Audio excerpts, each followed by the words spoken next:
like to call to order, please, the regular meeting of the Menlo Park Fire Protection District Board of Directors of December 18th, 2018.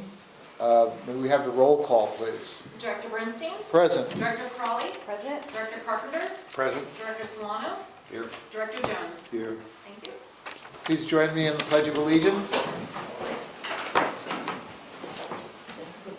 I pledge allegiance to the flag of the United States of America and to the republic for which it stands, one nation, under God, indivisible, with liberty and justice for all. Thank you.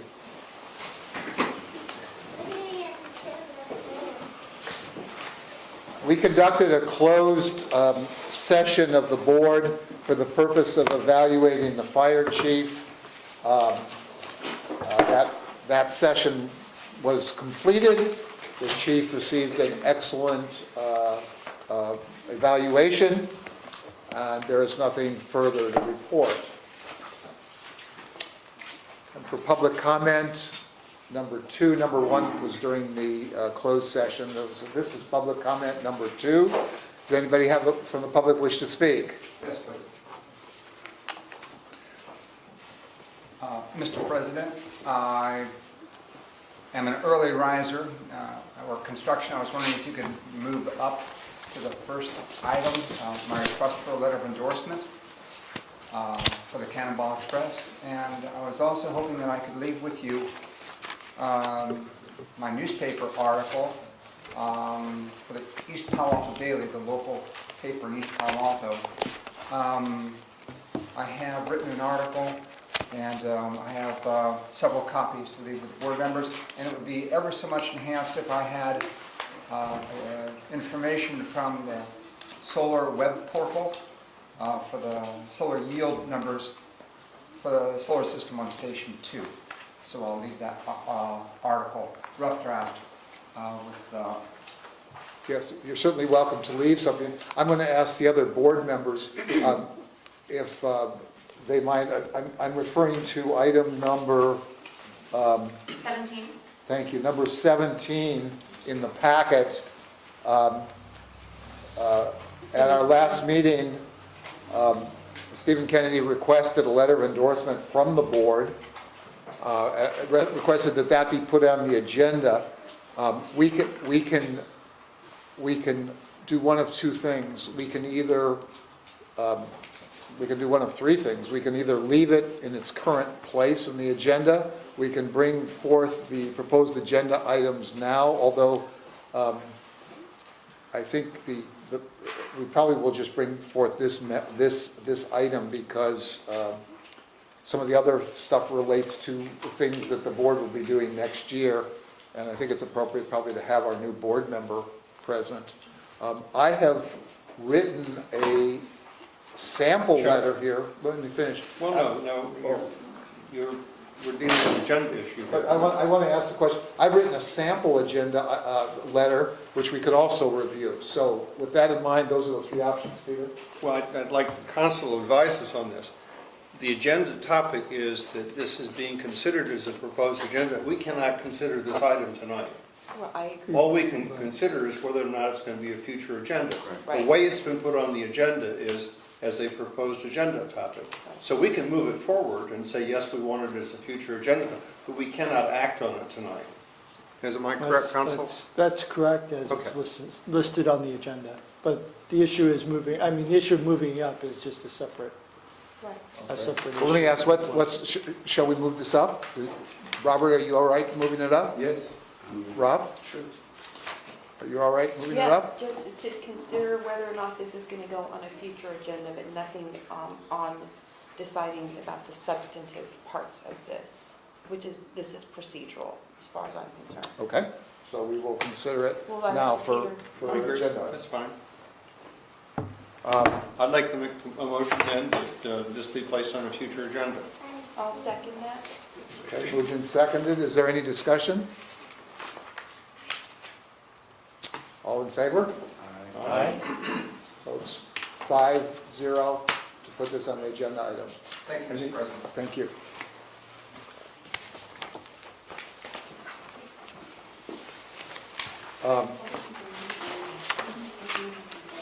Is there any other public input? Okay, we'll move to item number 1, which is the CERT report.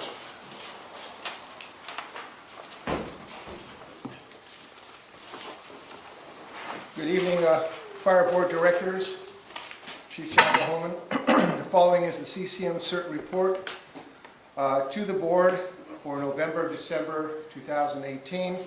And this is my last report as outgoing CCM CERT Executive Board Chair. Our next CERT basic class starts January 19, 2019. The East Palo Alto Get Ready class continues to be held on the third Thursday of the month, with the November session being in Spanish at Station 2. East Palo Alto CERT continues to meet on the second Saturday of every month.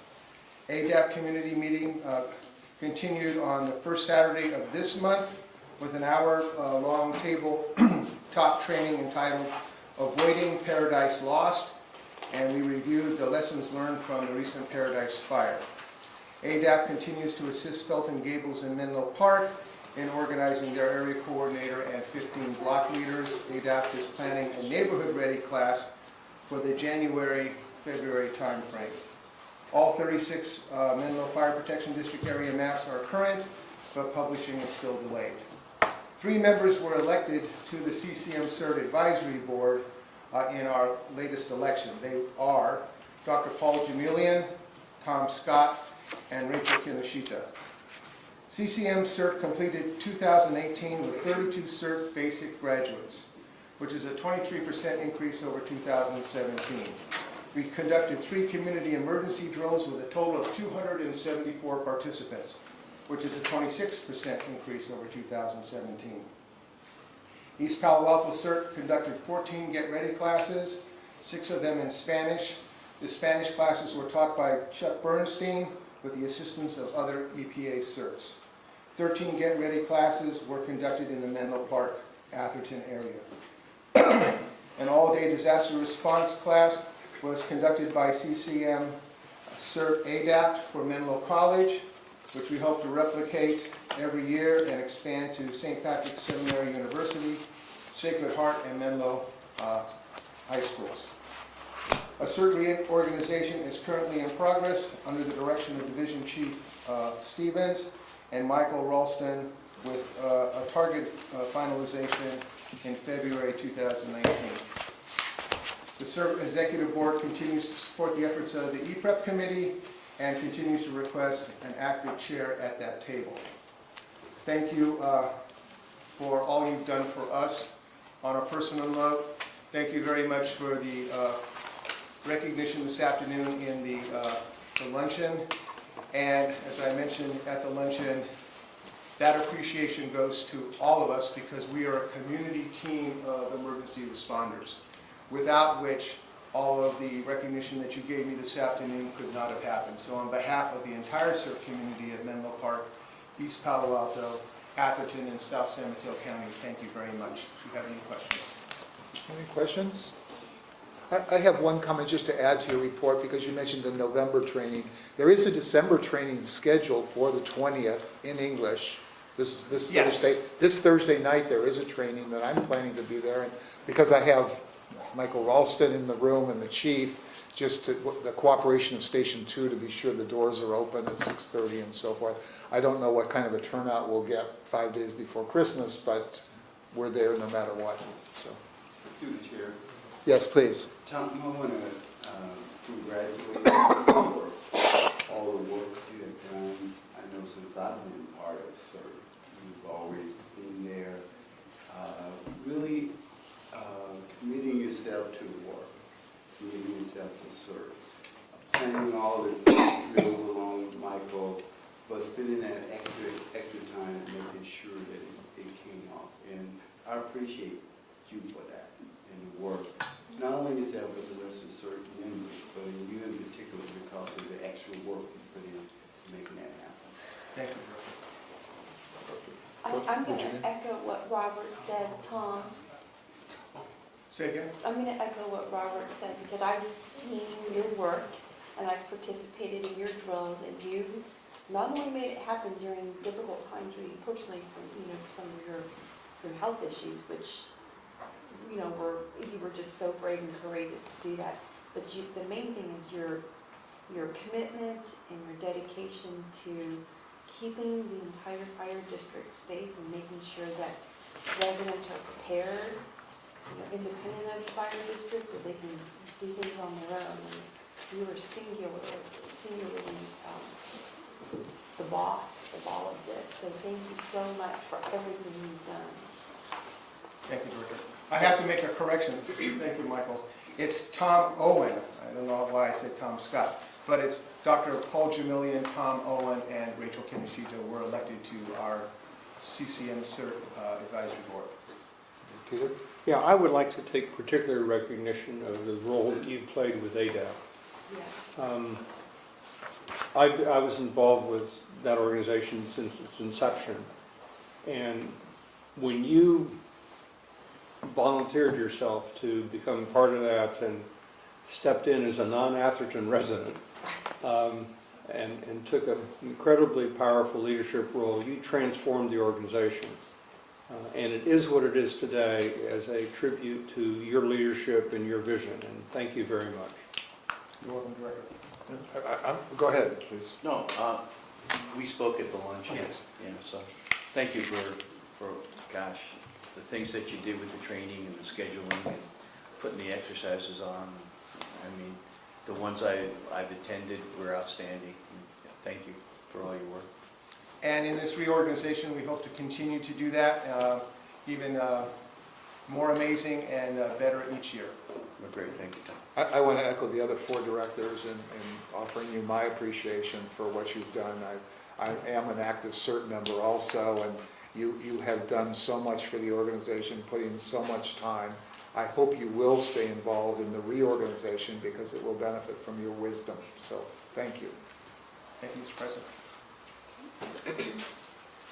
Okay, do we have a representative from the Firefighters Association benevolent activities? Okay, we'll move on. If they come later, we'll bring them back. And the fire chief's report, number 3. Yeah, so directors, you have my report in front of you. The first page is primarily a number of calendar dates. Obviously, the first one being December 20th, coming up on Thursday, the live fire burn. What time? What time is that? Usually, if you show up there at noon, that's when we try and kick it off. We're still working through some of the details of what we're going to do that day, but that is the day that we're going to do it.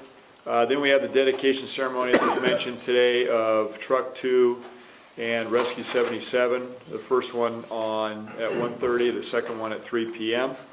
First one's at Station 2, the second one at 3 p.m. is at Station 77. So Harold, are we, maybe we should ask some of the new council members for the East Palo Alto Council and the Menlo Park City Council to attend that? Yeah, and I Invite figured them? once you figure out who's going to be, Oh, okay, got it. right, president liaison tonight, then we can kind of work backwards from that Yeah, standpoint. especially for Station 77 with Cecilia Taylor as the new representative. For Well, I'd that. say both, right, Yeah, because they're getting that's- additional yeah. equipment. Yep. Then if you look at the accreditation process, we have a date for it. It's the next board meeting. It's January 15th is when Chief Navarro will bring that forward and show you the draft plan. I've already seen his PowerPoint presentation, so we're already ramping up for that under the accreditation category. There will be a presentation on the campfire deployment on the 15th, which is your next board meeting. And then you have the joint meeting in January with the town of Atherton, which is January 22nd. There's the 3 primary agenda items currently that are on that agenda that was agreed to. Outside of that, other items with the different jurisdictions that we have, I don't have a date yet, but we believe in January that the Shake Alert system should go live at Station 6 first. But I'll keep you informed of that. They're working through the last details with TEA Communications to get first 6 up and running, and then hopefully after that, Station 2. But we're taking them kind of one at a time.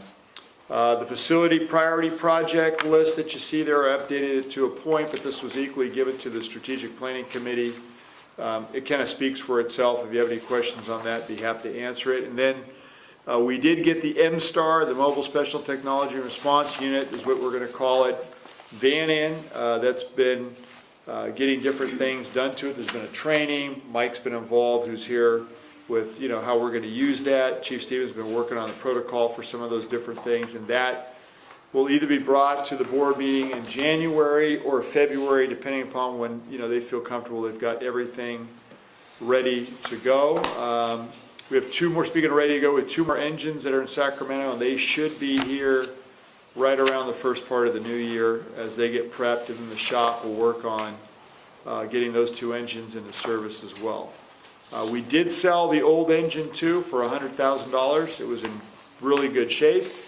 And as you recall, we should be completely switched out with all frontline apparatus by 2021, and we'll have a new fleet across the board. Of course, we're constantly updating the amortization schedule so that we fund for the next generation of apparatus, starting once the new ones come in the door. My prediction, because I won't be here, but we'll try and work ahead of this, which we've already been working on, is electric fire apparatus is coming, and we've been discussing with Rosenbauer taking one of their units and actually putting it into service as a testing phase with them. But I think by the time these units are about ready to be cycled out in 10 years, it'll be an all-electric fleet is what I would predict. So change is coming. That's it. That's my report. Any questions for the chief? Oh, yeah, you say the city of Menlo Park is interested in the Middlefield pedestrian crossing. Yeah. Give us some insight on that one, because I thought. Well, I have a meeting on Thursday, so I'm not sure.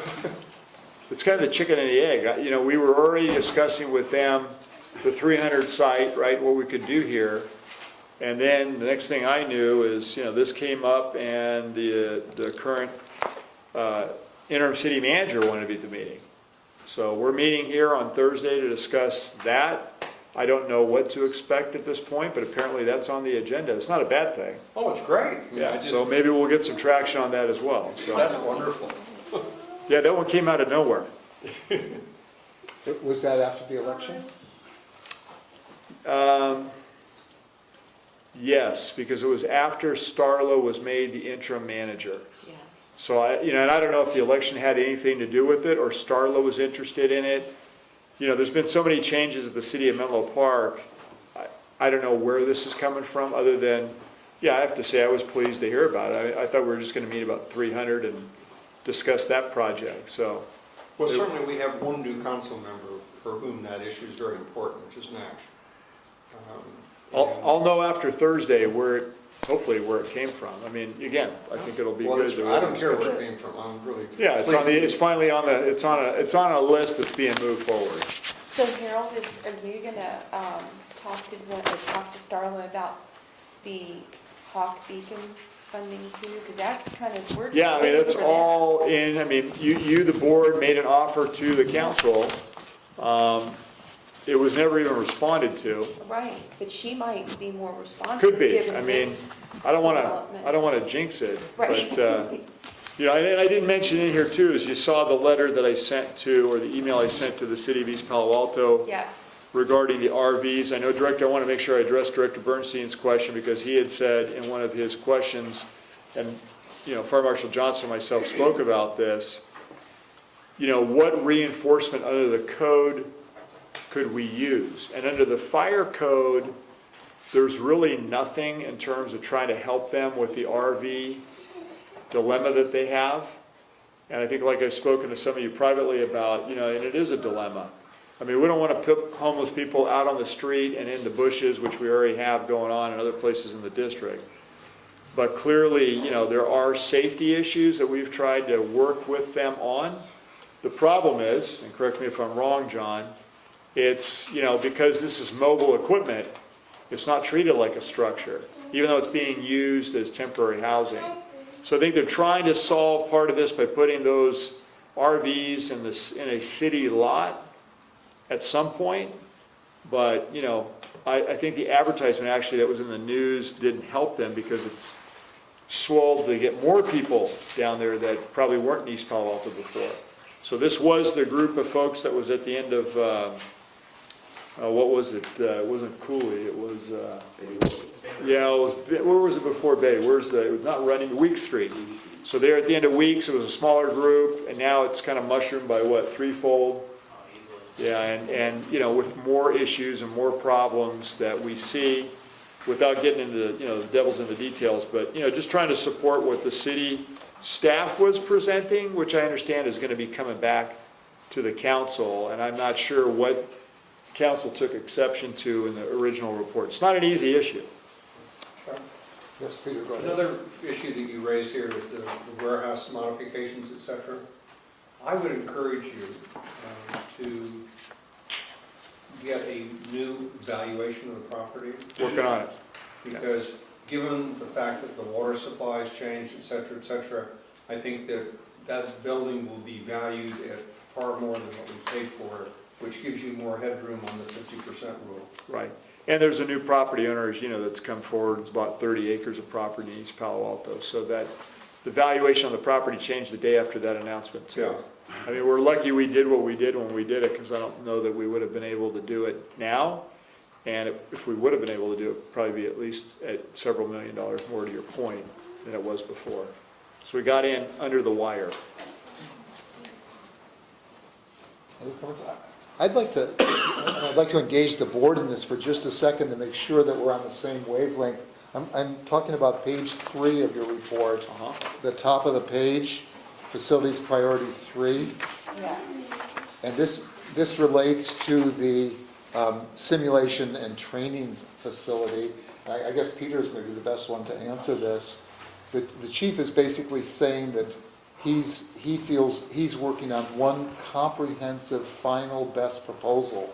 Was that your understanding, or were you just asking for recommendations from the chief? No, I was saying that I didn't think it was appropriate for the board to be sitting here and deciding what functions should exist in a facility being built for the fire department, that the staff should come to us and say, this is what we think the simulation center ought to include, and this is our estimate of how much it's going to cost.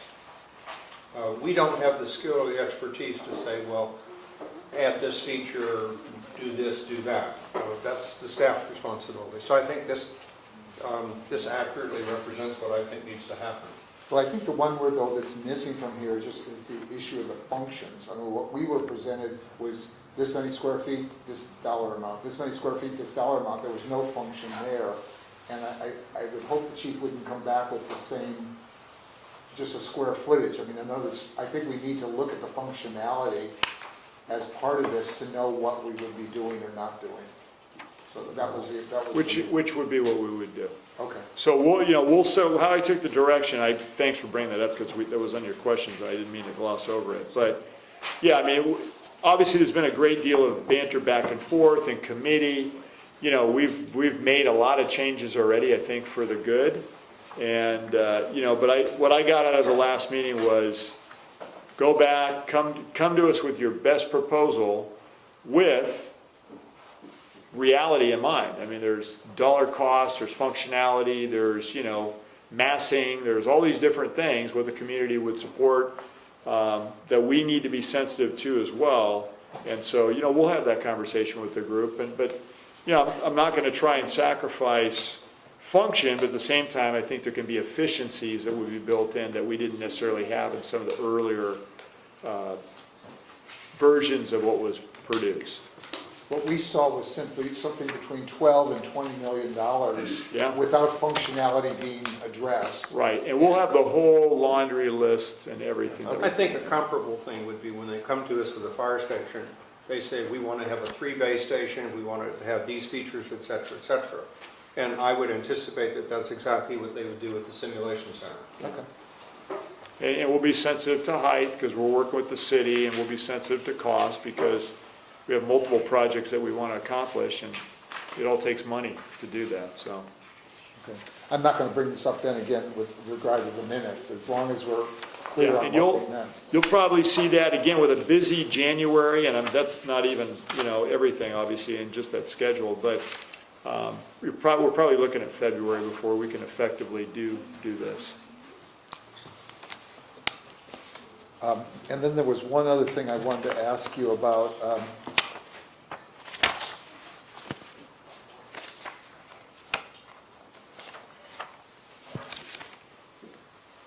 Oh, yeah, I wrote it right here.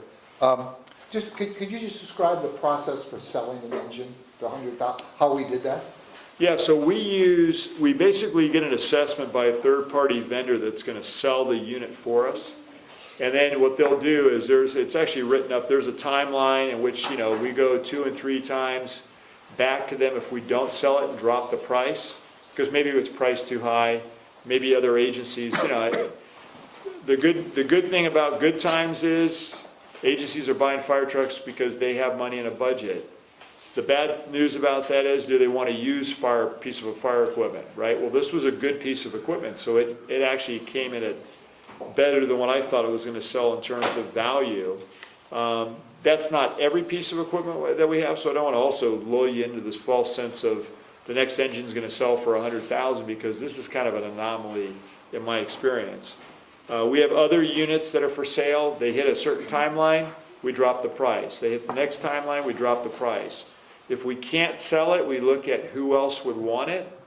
We'll start with local community colleges that offer fire training programs. We'll look at, in California, other fire agencies that maybe request and don't have a whole lot of money to spend, that are in the Sierra foothills and are looking to try and at least do better on their fleet. If nobody there wants it, we look outside the state. If nobody in the United States wants it, we look outside the United States. So there is kind of a pecking order that drops from selling it, 3 cracks at it, to then trying to donate it locally, outside the area, in the state, outside the state, and then outside the country.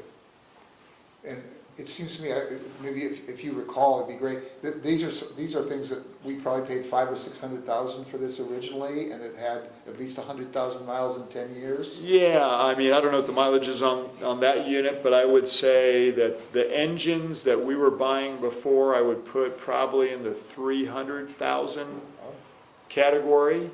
And because that's what these are. These are 10, 12, 13 years. And just so you know, so everybody hears this too, is we take frontline after 10 or based upon over 100,000 miles is evaluated, and we may replace them as frontline, but then use them as backup. So that means they're reserve pieces. And those reserve pieces can be configured to go to wildland fires, so we don't take frontline off, out of the station, which we've done, have fire curtains installed and things like that. And then that time frame varies anywhere from 2 to 10 years that they could be sitting as a reserve.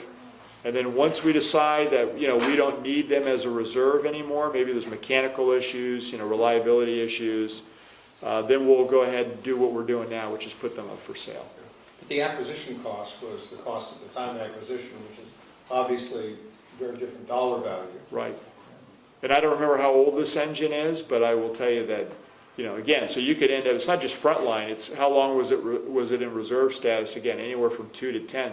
This could be anywhere from 12 to 20-year-old piece of equipment. And we're actually currently looking to get rid of stuff that's a little bit older. We have things that are in the 26-year time frame. And, there's positives in those old pieces of equipment too. I mean, they're definitely workhorses. And so that's why the dollar value in terms of what we purchased them for was. And equally, again, just so you know, depending upon what cycle we're in with budgets, we may have opted to buy a lower cost unit than pay for a better quality piece of equipment. We did that for years, buying kind of middle of the road equipment, which personally I think in retrospect was a mistake, because we had a lot of front end, tire, suspension issues because of a lower grade and an enduring frame and suspension system that just gets beat up after time. Well, it seems like a credit to the mechanics group there. Yeah. They could get a third of the price back after all these years. Yeah, and I don't know who bought it, I just know, I think they've already come and picked it up. So, I mean, 100,000, that's the most I've ever heard that we've gotten for anything, so Congratulations. I'll tell them that. Any other comments? Okay, let's move to item, please, number 4, which is, we're now on reports and requests. These are, we reordered because of this unusual meeting where we're swearing in members and so forth. We've readjusted the order. Reports and requests are here. The first item is my report.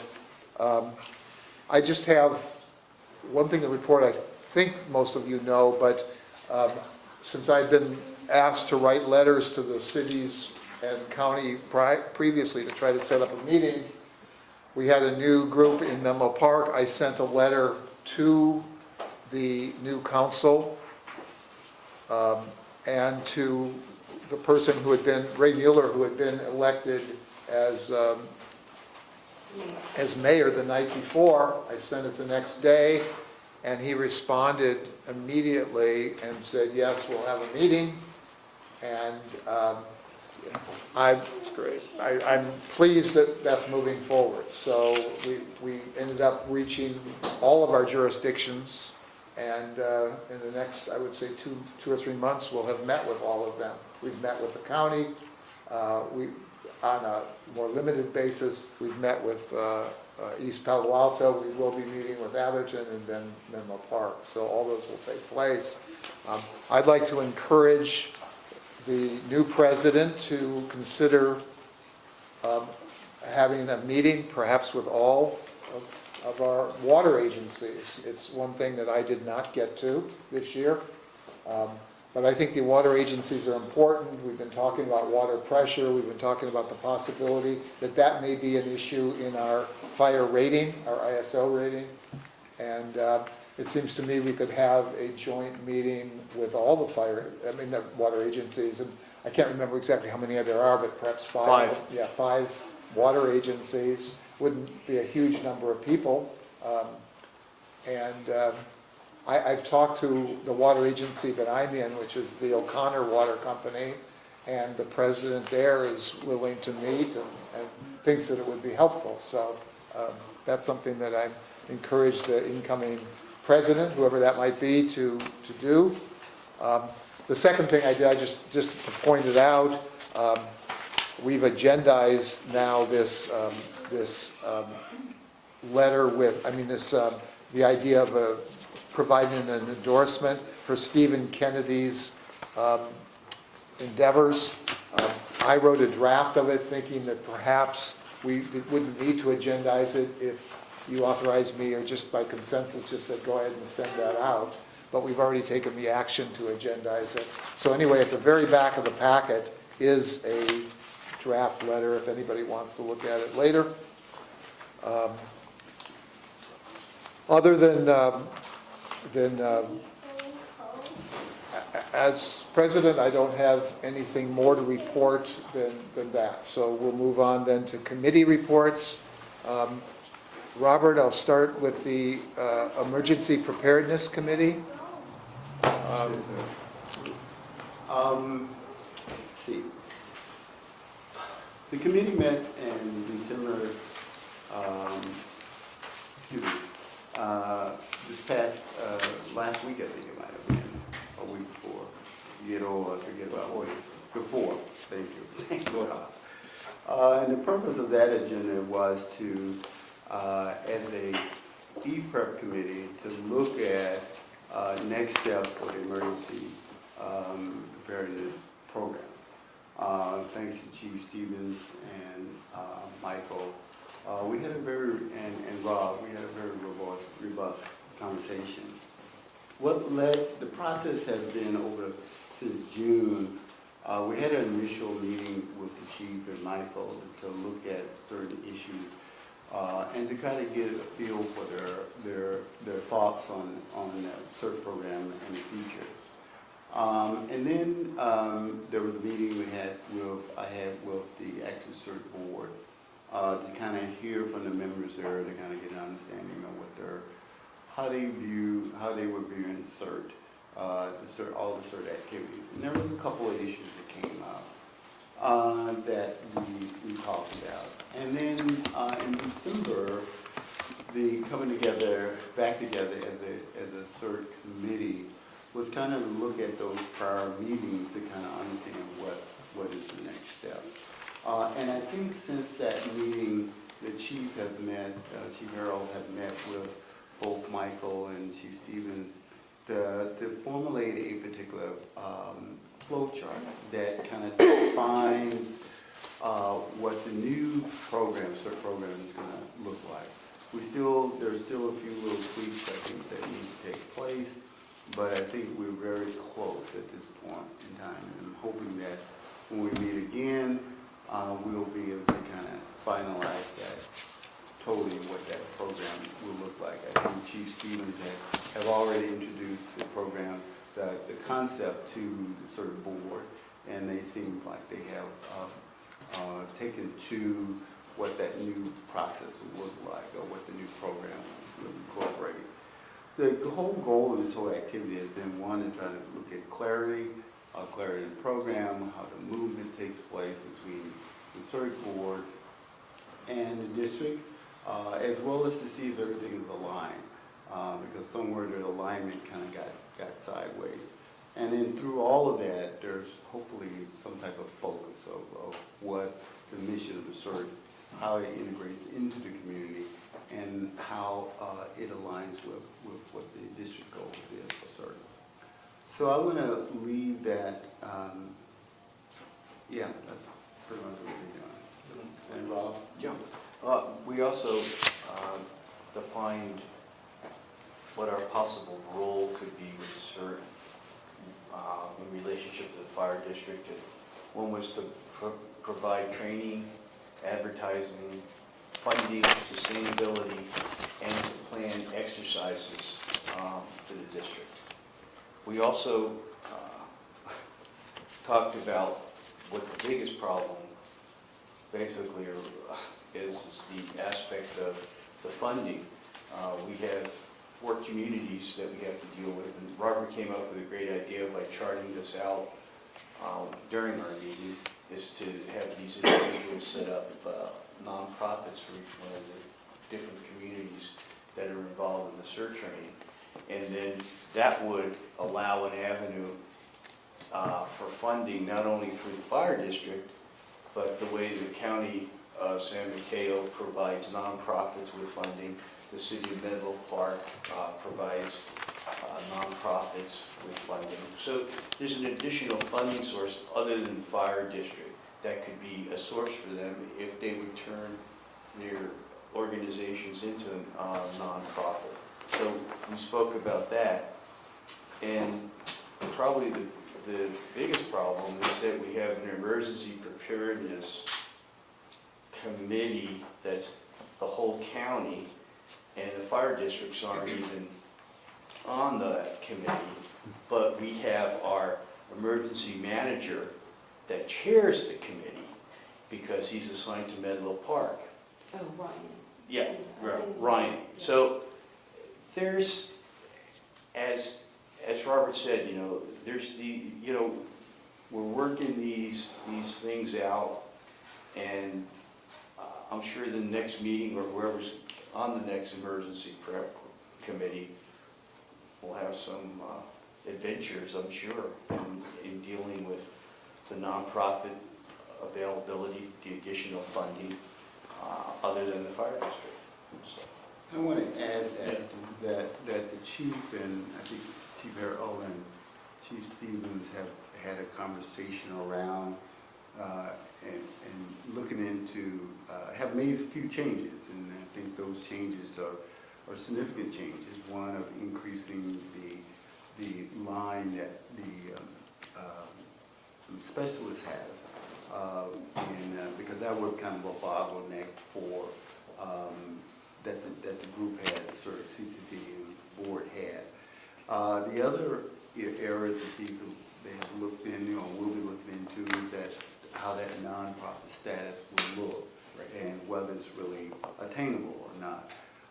If it is, I think that would kind of reposition the operational aspect for the district, and pushing it more into the community where that's where the members are, that's where the CERT members are. And I think that would enhance both the marketing aspect of the program, if each city would have, each CERT group within the city would formalize itself, like ADAPT have created their structure and operate more of the unified group.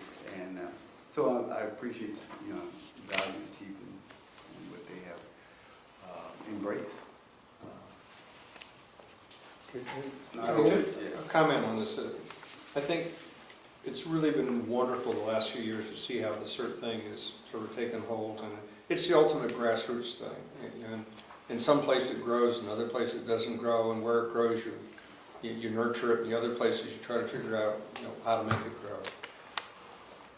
Ultimately, though, one of the challenges that I think we face in the future is making sure that we have a good interface between the professionals and the volunteers.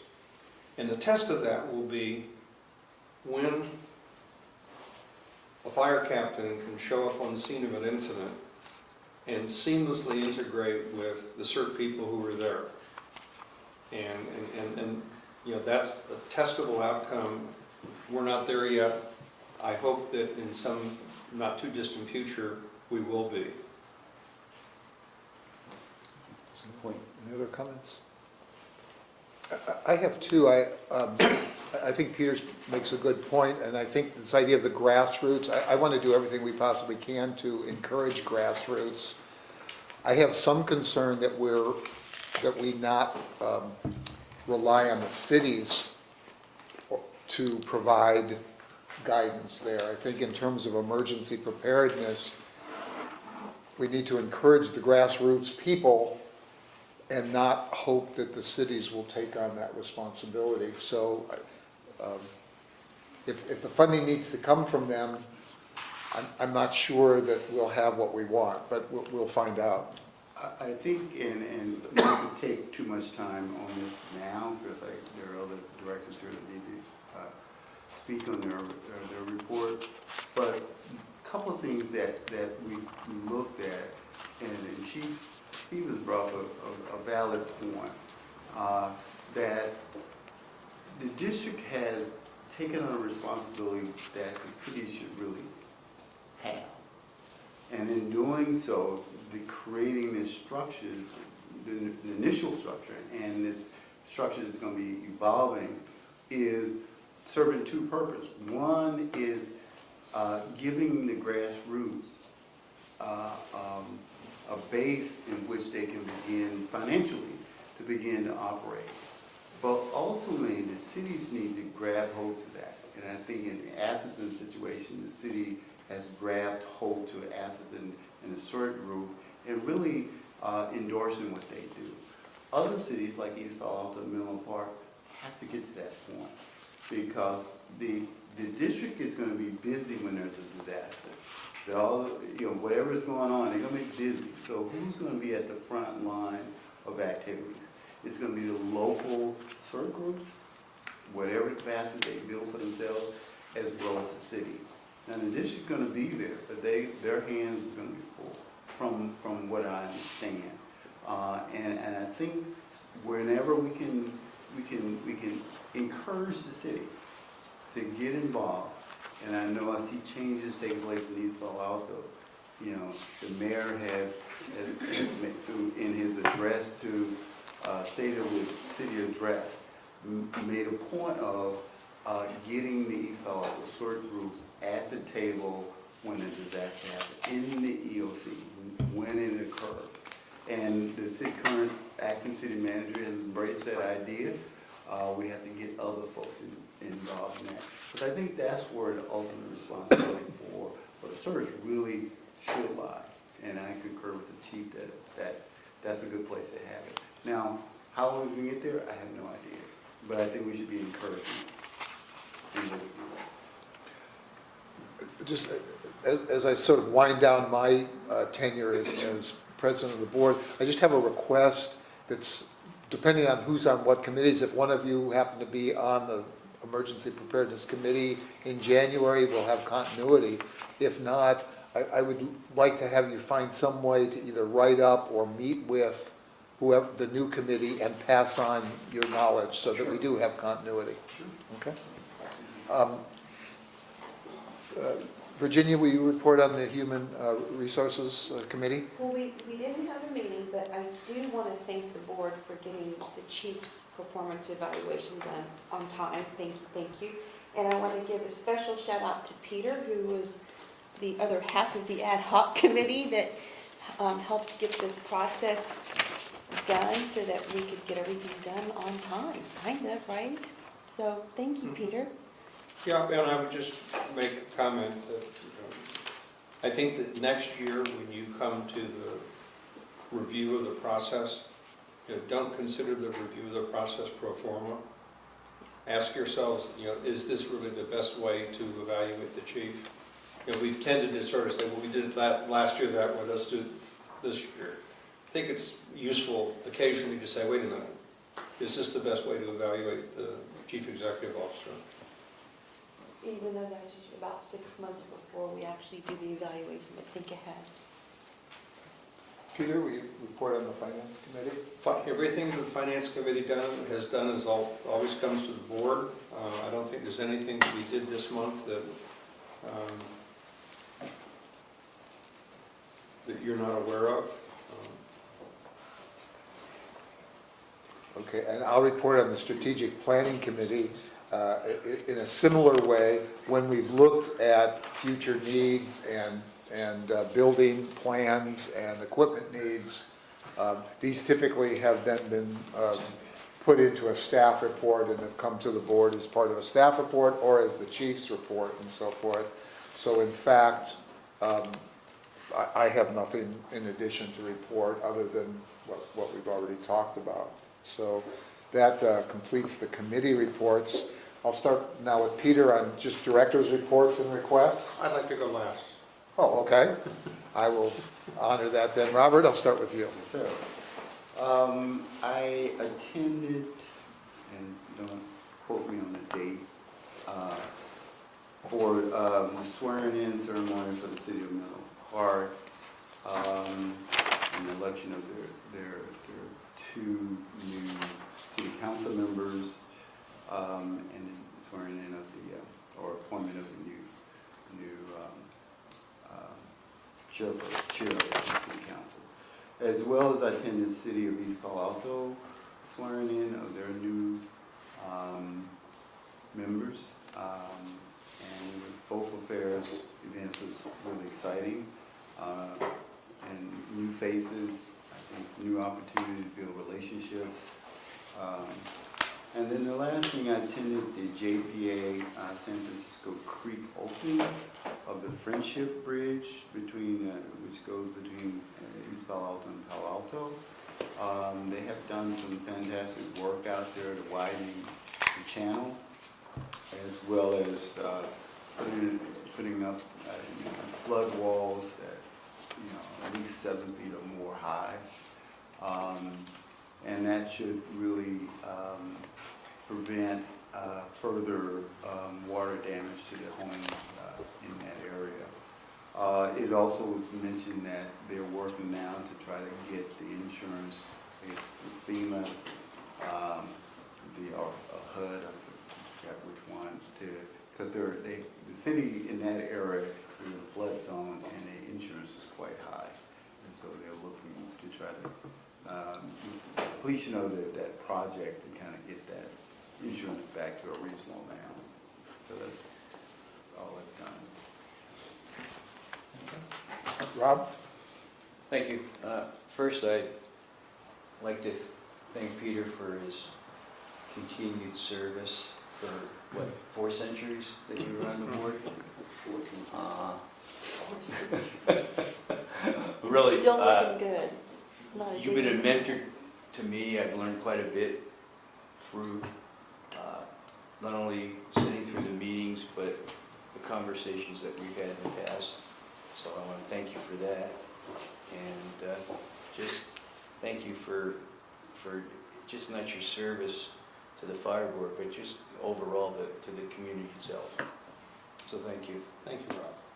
And now I'll report.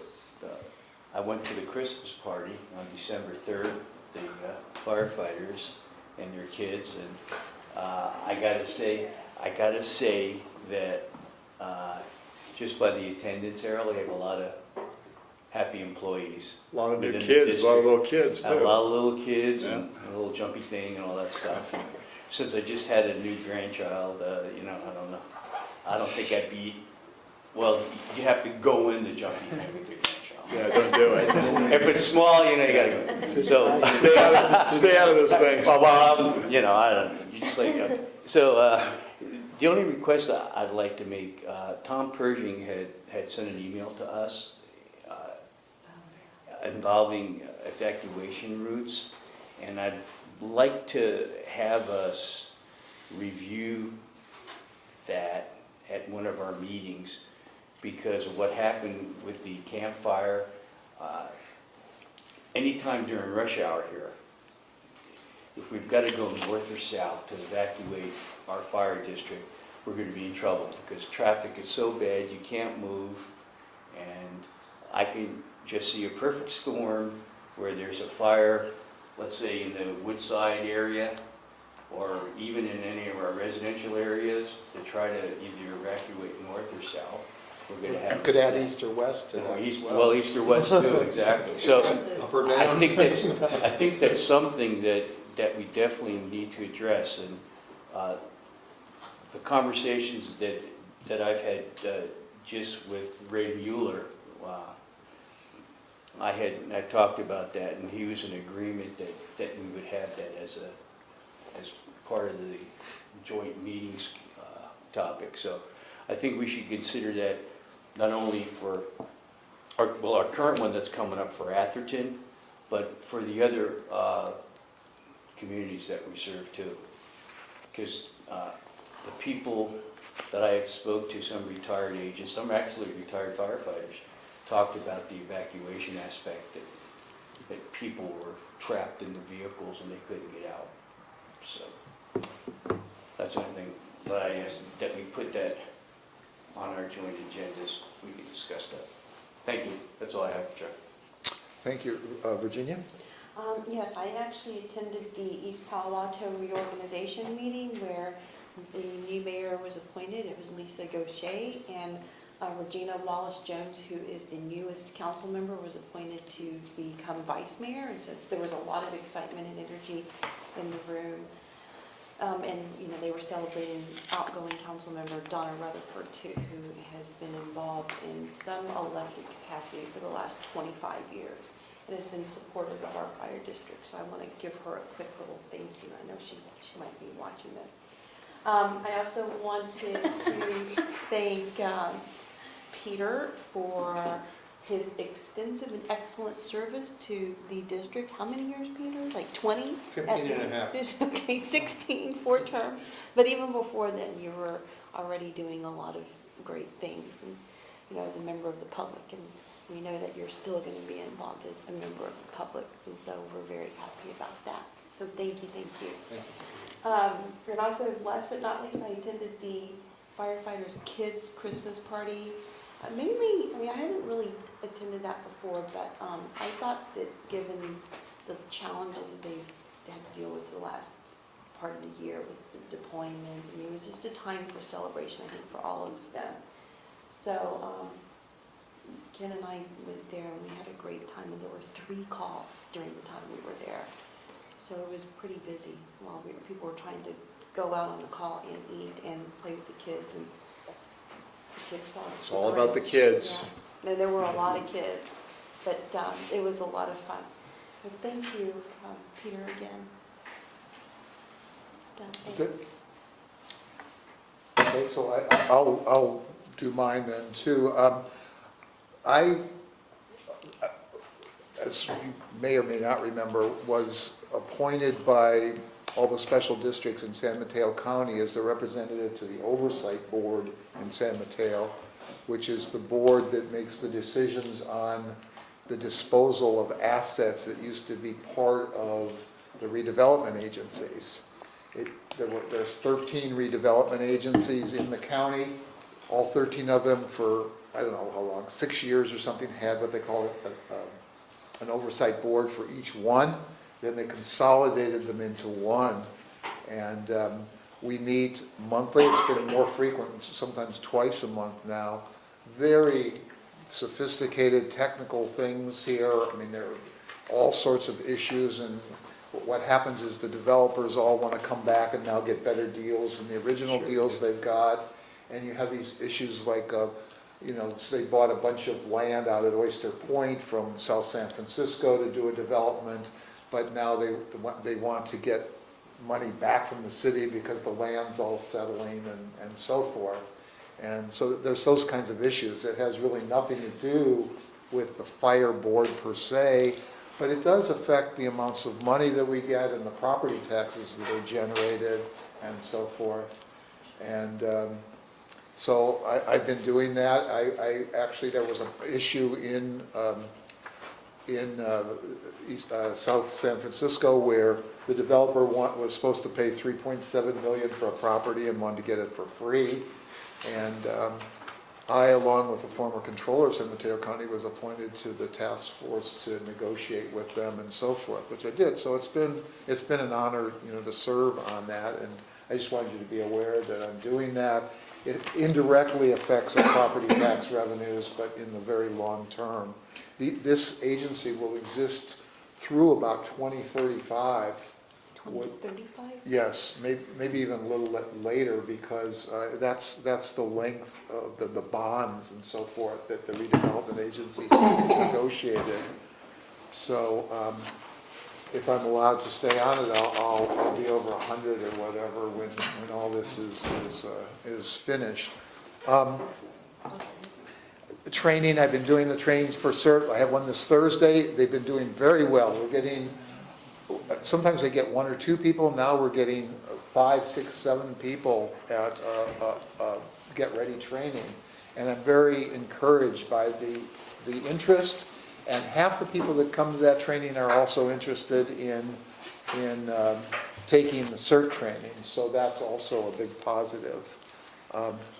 I want to add, Rob mentioned a concern about circulation that we discuss with the cities. I want to bring up the other issue, which is the alerting system. We're testing it now. I hope that very early on we can start hearing some of the results of that test. So many people talked at these fires about they had no idea that there was a problem. They didn't know they were supposed to evacuate. They didn't know where to go. And that's something that I think we need to address in the next year. So not only do we need to deal with the circulation, but I think how we alert them to that is important. I also want to add my thanks to Peter for his many years of service, his wisdom. He has, though he might be surprised to hear this, been a mentor to me. He's taught me a lot, and though in some cases we didn't agree on things, he's actually taught me a great deal about the history. He's a huge repository of knowledge and about the district, and that's been very helpful. And finally, I want to express my gratitude to, I was fortunate enough to be reelected to this board, and I wanted to express my gratitude to the electorate who helped elect me and the support I was given by many of them. And I am grateful for the opportunity to serve for another 4 years. It's been an honor, privilege for me to serve as the president this year. I did not plan on making any state of the district address or anything about this, but the one thing that I would like to kind of blow my own horn about is that although we've had spirited debates and discussions here, I think we have managed to eliminate virtually all of the name calling and so forth that we'd sometimes seen in previous years. So that to me was a step up, and I'm grateful that we were able to do that. And I thank you for for, you know, the temperament that's been expressed here, even in the face of, you know, serious disagreements about various policy issues and steps. So thank you. I also want to express my gratitude to the staff that has helped me, in particular Michelle, who has done a terrific job of accommodating my schedule and needs, and my sort of obsessiveness about wanting to review the agenda and things like that, even though it's 9 o'clock in the evening. And there are many other staff also who have given me information. I'm grateful for that. So thank you, Michelle. And I will stop there and defer to Peter. Okay, thank you. Let me just pick up on the question of evacuation planning and notification. As with CERT training, the legal responsibility for that rests with the cities and the county. And we are picking that responsibility up by default. And I urge us to do that, because if we don't pick it up by default, it won't get done. You review each one of these incidents that's taken place, and again, there's the same failures. And whether it's the Oakland fire, quite a while ago, or even the most recent fires, the very same problems keep recurring because people have not thoughtfully addressed the issues of evacuation planning and notification. I'm deeply troubled by the fact that there is this incredible reliance on technology for notification when we know from time and time again the technology systems of notification fail. They don't reach people, they don't reach people in time. That's why I think our decision to invest in the LRAD system as a potential alternative has been a very important one. And we also just need to address the fact that one of the other big failures in the notification system is that the people that are supposed to push the button to exercise notification systems aren't doing it. They're sitting there and saying, well, you know, it may be a mistake, et cetera, rather than being biased on the side of action. They're sitting there saying, well, I don't want to do the wrong thing. And the wonderful thing about the fire service is that if we have a bias, it's a bias in the direction of action rather than inaction. So I urge you, take up this responsibility, even though you take it up by default, and recognize that it's really important to move and to move quickly. So I haven't spoken to that substantive issue. Let me just simply say that this is a great organization of which I am incredibly proud. And over the years that I've served, I've seen it grow and develop. I think we've made great decisions in terms of the people that we've hired, the investment we've made in the people, the properties that we've acquired, the stations that we're in the process of rebuilding, the apparatus that we've invested in, and in our financial management. This is an incredibly well-managed institution financially.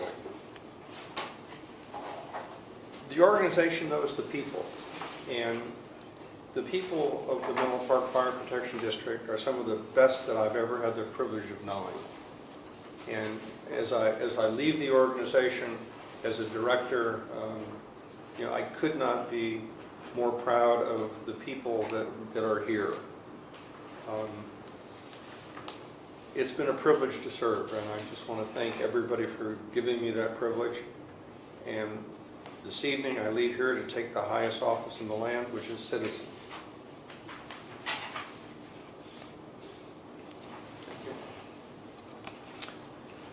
Okay, we'll move to the regular agenda now. Item number 11. Consent calendar. Oh, I'm sorry, I jumped over the consent calendar. We have a consent calendar with 4 items on it. Move to approve. Second. Okay, we have a motion from Peter and a second from Virginia to approve the consent calendar. Consists of the minutes, the treasurer's report, property tax revenue budget, and the status of Fire Station 6. Any discussion? All in favor? Aye. Aye. So it's 5-0 approval of the consent calendar. And now we move to item number 11, which is a resolution authorizing the chief to execute a compensation plan with the unrepresented managers and administrative staff. I'd like to make a motion to accept the report as presented and approve a resolution authorizing the fire chief to do so. Second. Okay, so we have a motion and a second from Robert, motion by Peter, on number 11. So I have, actually for both, but we're on item 11. And I don't actually feel like I'm ready to make the decision on this because I had some questions about like the leave bank and the health flex contribution issues for both classifications, actually. I almost feel like, is there additional information that we were supposed to get? And like, am I missing something? Because we only had one meeting in closed session, and I know that we had like some information, but I thought we were going to get more information. Well, we also reviewed these at the finance committee. Yeah, but okay, so the I'm sorry, I finance, have to interrupt. We were going to call Lisa Sullivan. Oh, thank For you, this yes, I'm item to sorry. get it, we could Let me just take about a 1 minute break here. We're going to call the consultant who prepared the reports. Thank you, I'm sorry. Yeah, no problem. Yeah, two closed session meetings on the finance committee. yeah, but I'm not, I mean, did the finance committee make a recommendation? I don't see This is that. Lisa Sullivan. Hi, Lisa. It's Michelle with Menlo Fire. You're on speaker, and the meeting is happening, and we're on the compensation plans. The discussion has just begun. So here we are. Thank you, Michelle. Lisa, this is item number 11, which is the compensation plan for the unrepresented managers. Okay, Virginia, please continue. So Lisa, it's Virginia Chain Corrali, and I'm not on the finance committee, so I have not been privy to that discussion. And we've only had one meeting about this, Two closed sessions. or two, but one didn't have, this is not, I didn't feel like, I thought we were gonna get more information, so anyway, can you just clarify for me why, I mean, is this, I'm looking at the proposed medical benefits and the benefit waiver issue, the proposed medical benefits and, the issue about the health flex contribution and, I think the leave bank issue too. Help me understand why we have, is it a choice for people to do that or So, to contribute to one? Director, Maybe do you want I me to take the report? Because I know I'm the one that wrote it. so- Yeah, maybe that's, So Lisa works for MRG, Municipal Resources Group, and was involved with costing.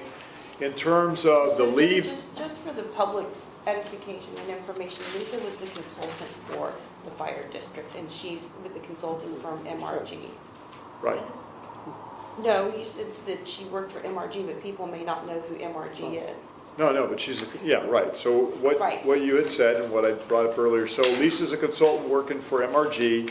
She was retained basically as a third party to assist us with this agreement or these agreements and compensation plans from the standpoint of that staff members who are in key positions here in finance, human resources, would benefit from these plans. So having a third party that can take a look and assist myself was important, but we've also brought those individuals back in to do some of the costing. So Kathy was involved with costing, as Brenna was involved with some of the party or the plans that had to do with the benefits that you're talking about here, just because they have, I think, more substantive knowledge and also understood how these things could be done.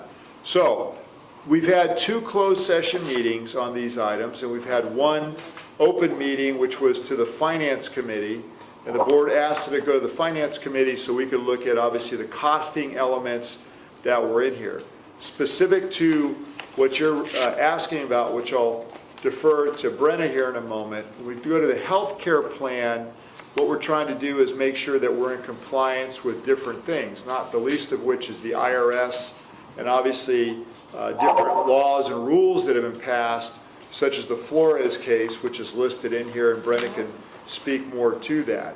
So working within the context of the healthcare category, which is one of only several in this compensation plan, and working off of the direction of the board, which was try to align this as best we could with the AFSCME group that has already has a successor MOU that they've worked on. We went off of that premise. So in healthcare, the premise is stay in line with AFSCME as much as you can, and then also stay in line with the Flores case, and then equally work within the parameters of what the IRS has in regards to healthcare benefits. So the cost of the healthcare plan here is in line with what's already being done with AFSCME, and Brenna, correct me if I'm wrong. Even though there's a paragraph that says that if we adopt these proposed changes, we'll have to meet and confer with AFSCME? So let me get to that. So that, because that's an important item in there. So the healthcare plan is in compliance essentially with what was done with AFSCME in terms of the total amount, although we put a flat rate in here, which we thought was more controllable than a 90%, which is what AFSCME has under Kaiser. If you put flats in, then you know what it is, and we like that a little bit better, but it's within the parameter of cost. Brenna can talk about, again, Flores and the IRS rules, because what's happened in the past is employees who didn't opt to take health care had a cap and could take that money in cash. In lieu, yeah. Right, so in lieu. Well, that can't necessarily be done anymore because of the Flores case and also because of IRS. So I'll let Brenna take it from there because she can better explain kind of how we navigated through those different items and what we've done, what we've proposed here today. So the option that we're looking at for actually this group as well. Can you get a microphone or something? Only, I'm not sure Lisa can hear you. Or just sit in the front row. Is this good, or do you want me to come up there? Lisa, can you hear Brenna? I couldn't really hear it. She sounded a little clearer just now, so. Okay, great. So thank you, directors, for asking the question. So the issues that we're talking about that Chief highlighted is under the Flores case for our hourly employees, our non-exempt employees, any money that they received in health benefits that were not used towards the purchase of health care, so either their waiver or any excess cash, was added to their overtime rate, which increased the district's costs and actually, under the Flores case, also helped us look at whether or not our plans were bona fide. So without going into the details, because it could create some disputes with labor, we evaluated the risk to the district and determined that it would be in the district's interest to eliminate that cashback provision. The Finance Committee gave us some sound direction in saying, we don't want to harm the employees, we don't want to reduce their income. They're used to having this cash. Can we look at another option? Can we look at another way of dealing with that cash? So it's not cash, but it's still a benefit. So that's where the idea of the leave program came up. For our exempt employees, we'd be looking at a leave bank. For our non-exempt employees and our chief officers, we'd be looking at a 401A. And I can go into more detail about either of those options. Could you go into more detail, please? Certainly. Is there anything specific that you'd like me to highlight, or just kind of What the structure? what is a leave bank? So a leave bank would be a management leave bank. It would be an annual bank that would be a use it or lose it. It would be the employee have the option to elect hours, purchase hours, equivalent to what they don't use in healthcare. So there would not be a loss of compensation per se, but it would be restricted. There would be certain parameters on how that cash would be used to purchase hours. Every year, that bank will come to termination. So the hours in there either have to be used or they need to be paid out at the end of the year. That's for our management exempt. For the 401A option, it's structured slightly differently. A 401A option would be based off of their enrollment group. So for example, we have 3 enrollment groups, 4 if you count waivers. We have enrollment as a single, enrollment as a +1, and enrollment as a family. The district then would make a contribution to each of those enrollment levels that is fixed and uniform across the entire group. So for example, if we said that on average, a single person typically would forfeit about $1,000 in cash, the district would make a uniform contribution to everyone in that class of $1,000. That's just a hypothetical. It could be tiered down 500 or even smaller depending on the district's calculation of that. But the 401A is established as a flat contribution by the district based off of their enrollment. For non-exempt employees. Also for chief officers, we evaluated it Yeah, and I saw that determined. in the item 12. Yes, Yeah. sorry, I don't mean to mix the two, Yeah. but the principles or the structure that the board directs could be applied to both groups. And if somebody purchased leave, are you saying, right now, unused paid time off, they can be cashed out, but this leave bank would not be merged with the paid time off? They would not be combined, they'd be two separate banks. But they could take the time off out of the leave bank and then cash out the paid time off. So we're getting more information. We have a benefits attorney that's looking at this. There's a rule of order when using leave time, and we're getting some more clarification on what that means, but the initial direction is that that annual leave bank would have to be used first. Again, we're getting this all vetted and ensured that it's completely tied up so there's no liability to the district. But So when is that going to happen? well, we need your direction first. So before we actually present plan documents, So you want us to approve this before you get completion? before we draft a plan document, we want to ensure that the board is supportive of this concept. And Chief, So please. basically, we're approving something that we don't know all the terms for. Is that correct? You would be approving a concept, and then we'd be working out the So we don't minutia. know the details of what the terms would be. We know the concepts of No, it. I know that we know the concept. You're asking us to vote on the concept. I'm asking, would we not know the terms? We would only know the concept, but the terms are not hammered out. It's like, read something before you, we'll vote on something and then we'll read it. You can read it later. I'm not comfortable with that either. And I understand that. So, for example, a Section 125 plan is what we currently have in existence, Yeah. and that would be modified. But we cannot modify it until we have your approval to do so, and that language is written by an attorney. And can I just put something in here, that the amount that she's talking about that will go to the management leave bank or whatever is the same as currently paid out? So it's not an increase in cost per se? Okay. And correct, and there would actually be the potential of greater cost savings to the district under this But that's structure. not in this information. I believe it was represented because what would happen, for example, is the overtime rate would be reduced. The overtime. You mean for these tables, yeah, but okay. Okay, let me go to Peter. Peter? Yeah, what the finance committee did with the help of the outside consultant was try to make sure that we understood what the cost implications to these two programs are to the district. And as is often the case, the implementation of these policies is left to the staff. And we didn't feel that it was necessary for us to work out all the details as long as we put a fence around it in terms of what the cost was. So yes, Okay. Brenda can't tell you what all the details are, but from a policy standpoint, we can say this is the commitment that we're making financially. And we also feel that it complies with the law. Because there have been a lot of issues in the past where we were doing things that were not necessarily consistent with state and federal laws, not intentionally, but just because the laws changed and we didn't change. So the purpose of bringing in the outside consultant was to make sure that there was a fair costing of this. The purpose of having the finance committee review it was to make sure that a board committee looked at the financial parameters of these two proposals and are comfortable that those parameters are properly stated.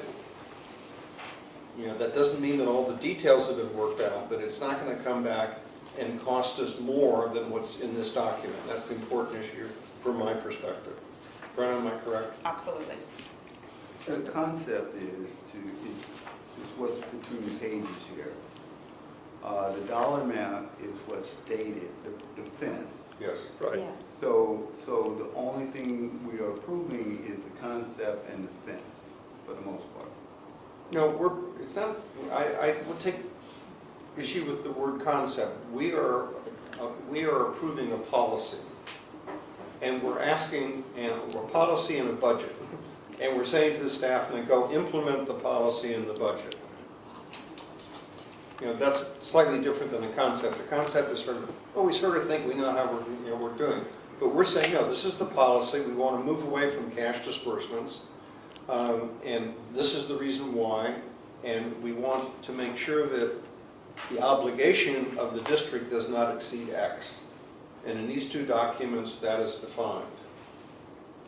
I appreciate that clarification. That's absolutely accurate. I'd like to add, So then, oh, go ahead, Rob, I'm sorry. I'm sorry.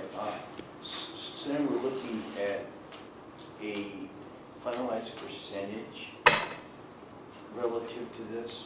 Are we looking at not to exceed a percentage of what we're looking at as this? That's the flat. So, That's a flat. right, so when we said before, when we earlier presented this to the board, we said, because it was a concern of the board, trying to align it with what AFSCME is doing, right, in terms of the cost implications.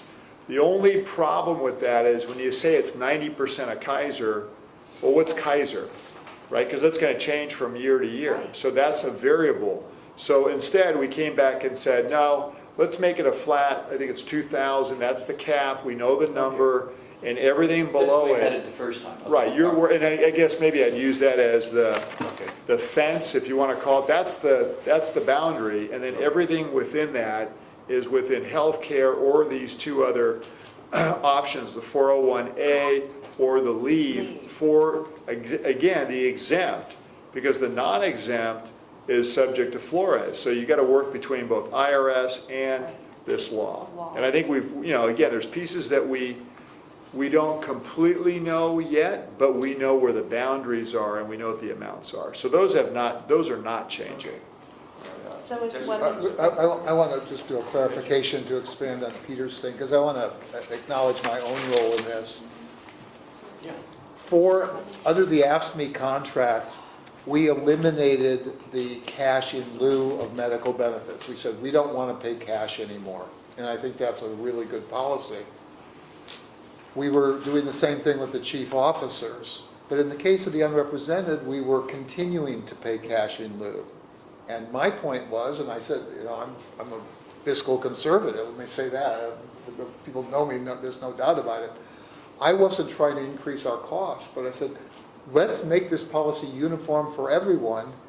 If we have employees who are counting on this money because that's how they were hired, then give them more salary. And that was the proposal that was on the table, not a leave bank. And I'm just saying, the first time we're seeing anything about a leave bank is in this packet.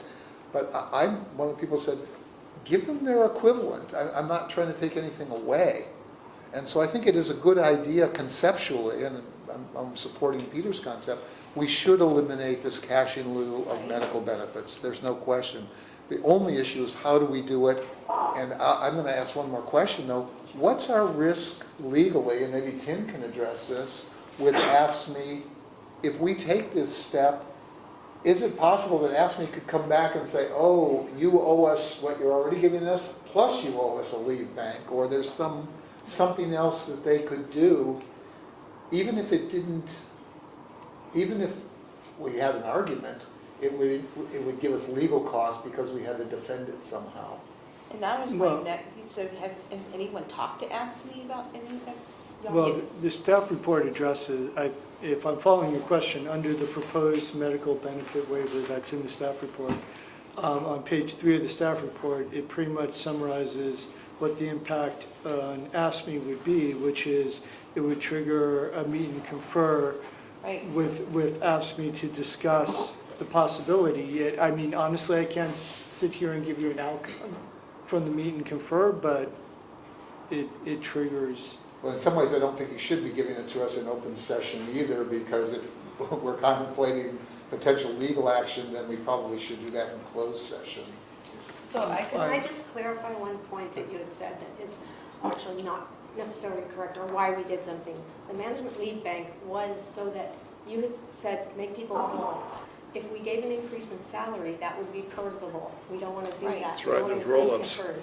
So doing the management leave bank did what we were hoping, where it gave cash if that's what people counted on, or So let's just make that And clear, that's because already- that wasn't stated in the staff report, by the way. Right, that was a little- The leave bank is not personable? no. No. Okay, You know, No. and Did that's, y'all talk that's a about good that in the example finance of committee? Well, I think that the staff has done an excellent job. The board made it very clear over the last couple of years that whenever possible, we would like to do things that aren't personal. And so every time we ask the staff to do something with respect to compensation, I think they try to say, okay, how can we do it in a non-personal way? So the policy direction from the board has been moved to non-personal compensation. And in this particular instance, they're taking our direction of saying, we want to move away from cash to something else. Oh, by the way, there was another direction from the board previously that whatever you do, try to make it non-personal. And I think it's a credit to the staff that they've achieved both of those objectives here.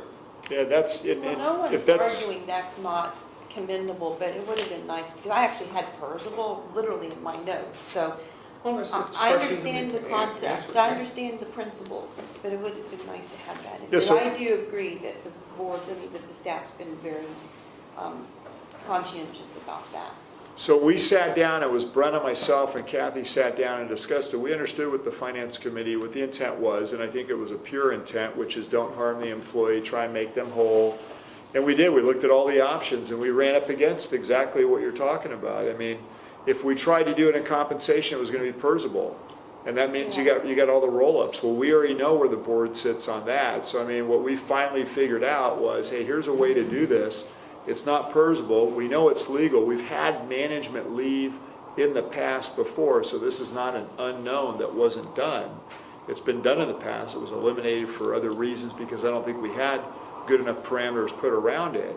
But, you know, we've used this before, and it is a use it or lose it. And so it didn't go into the roll-up costs. And so, you know, I think exactly what Peter said. We're conditioned enough at this point that we know what we can come to you with that seems reasonable and prudent and fiscally responsible. And so I think we came upon, you know, it was Kathy's suggestion on a very good way to make this happen. And Brennan went and looked it up and said, yeah, I think we can make that work. I think what we need to know, though, to be sure it's not PERSable, and I'm not arguing the fact of this being PERSable, but if the lead bank could be used first, then in effect, what happens is people take their time off and they do it out of the non-PERSable money, which then allows them to take more time off, more of their time off, their paid time off, as cash. So that isn't PERSable, though. And that affects, retirement and a whole bunch of other things. No, The cash out of any leave would not be PERSable. not for. It's never PERSable? No. There is a parameter for CalPERS for sick leave balances for employees hired prior to, I believe it's 1992. That does not apply to this group. Because we don't have a sick leave bank. We have an annual leave bank or PTO, paid time off bank.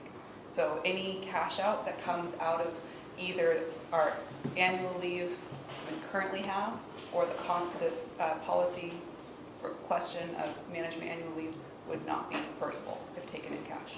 It's taxable, Talk about but this not in the PERSable. finance committee. Okay, well then I apologize, I didn't realize that, but it, Starting to look better and better, huh?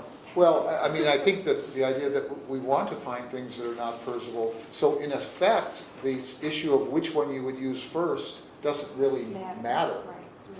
Well, but remember on this one, It's a so loose- it has to be for the exempt, because you can't, under Flores, if you're subject to overtime, which is the issue with the ASME employees, and a percentage of this group, then you cannot give them that option, because that's separate. So again, it's the exempt employees, and then for everyone else, including the chief officers, which we'll get to in the next item in more detail, that's where your 401A comes in. And so I think we've done a pretty good job. And again, I give Brenna and Kathy specifically the credit for trying to navigate through this to cover all the bases that we always know. Not only is the finance committee going to ask, but the board's going to want to see in terms of being fiscally responsible but fair to the employees. And that's the navigation that we tried to do going through this. Brenda, could you tell us, please, it's one of those things that I feel a little rushed and like I'd like to have more time and study it, because obviously I have misconceptions that I think could be cleared up. But can you tell me what the downside, if we tabled this and didn't approve tonight, What's the downside? What happens as a result of that? So we are facing with every passing month, and with our new 2019 health rates being implemented, an increase in the district's liability on overtime rates, an increased exposure on the question of whether or not our plans are bona fide per Flores and per IRS. And if they're deemed to be not bona fide, then the entire amount that the employee elects towards health would be taxable. We also have questions, and I'm being specifically broad. We also have questions on whether or not going into 2019 our health plans would pass the affordability standard under the ACA. And remember, these two groups, their compensation plan was back, it termed in July. And so one of the things, and again, to be fair, but the biggest thing that was going on during that period of time was working with IAFF and their agreement. So we finished that. Everybody here was put on pause. But, to things that you've said before, there's really no obligation. The board can change because these are, essentially non-represented employees. You can change their plan anytime you choose to. However, from a fair and predictable standpoint, it would be ideal that we work within certain time parameters because, there's legitimacy. There's also employees, understanding what they're going to be paid and compensated. And to Brenna's point, within human relations, there's a number of other factors that follow into this, so. What, yeah, go ahead, Rob. No, go ahead. I'll tell you, just one of my concern is perhaps not so much with the benefit structure, but with the compensation thing. The employees have already been given for this year a 3% raise. The proposal here on the table is to give an additional 2% raise for this year, so a total of 5? It would be in January, I believe. In So it'd be a new year. Yeah. But in next month. So that was Lisa, myself, working through the timing of this, so that would be probably better addressed by Lisa, who can talk about But I think why that is. factually that's correct. They've gotten the 3% and they'll get 2%, so it would be 5%. Right. My question to you is, could we approve the benefit part of this and not the compensation part? Is it possible to uncouple these? I would actually look at it, Tim, at the way the motion is written. That's beyond my scope. Well, the way the motion is written, they're inseparable. We'd have to take a substitute motion. And my view is that we can always try to refine things. We can always try to make them more perfect. I think we need to move ahead. I think we've had 2 closed sessions on this. Finance has looked at it. We've had an external consultant looked at it. I'm certainly satisfied and prepared to vote on it tonight. Do you want to answer the question? Please. Okay. Yeah. You're being asked to approve a compensation plan, and so you can, under the resolution, approve the compensation plan you choose to approve. Which means that you could change if you wanted to, but it would, you'd have to think about how those changes play through the overall structure. So it's right now you're being presented an overall structure plan to tinker with elements. I mean, yes, you can from a motion standpoint, but how that plays out across the board, I don't think you have that information before you, as we sit here. But we right have, now. so Lisa's on the phone call. I mean, she and I discussed the timing and how this best applied. Lisa, do you want to talk about timing and what we came up with? Okay. Real quick. Yeah, I am happy to. The strategy was to move the compensation plan adjustment schedule to align with the district budget preparation cycle, which has, typically for a fiscal year, we'd be working on the budget prep and a proposed budget for the board early in the calendar year. So the concept that the chief and I discussed was moving the compensation changes so that we could estimate them and include them in the proposed budget during the calendar year, early calendar years. We're preparing the budget. So the strategy then for moving to that schedule would be to do that interim adjustment in January and then July of next year to get to a January implementation going forward.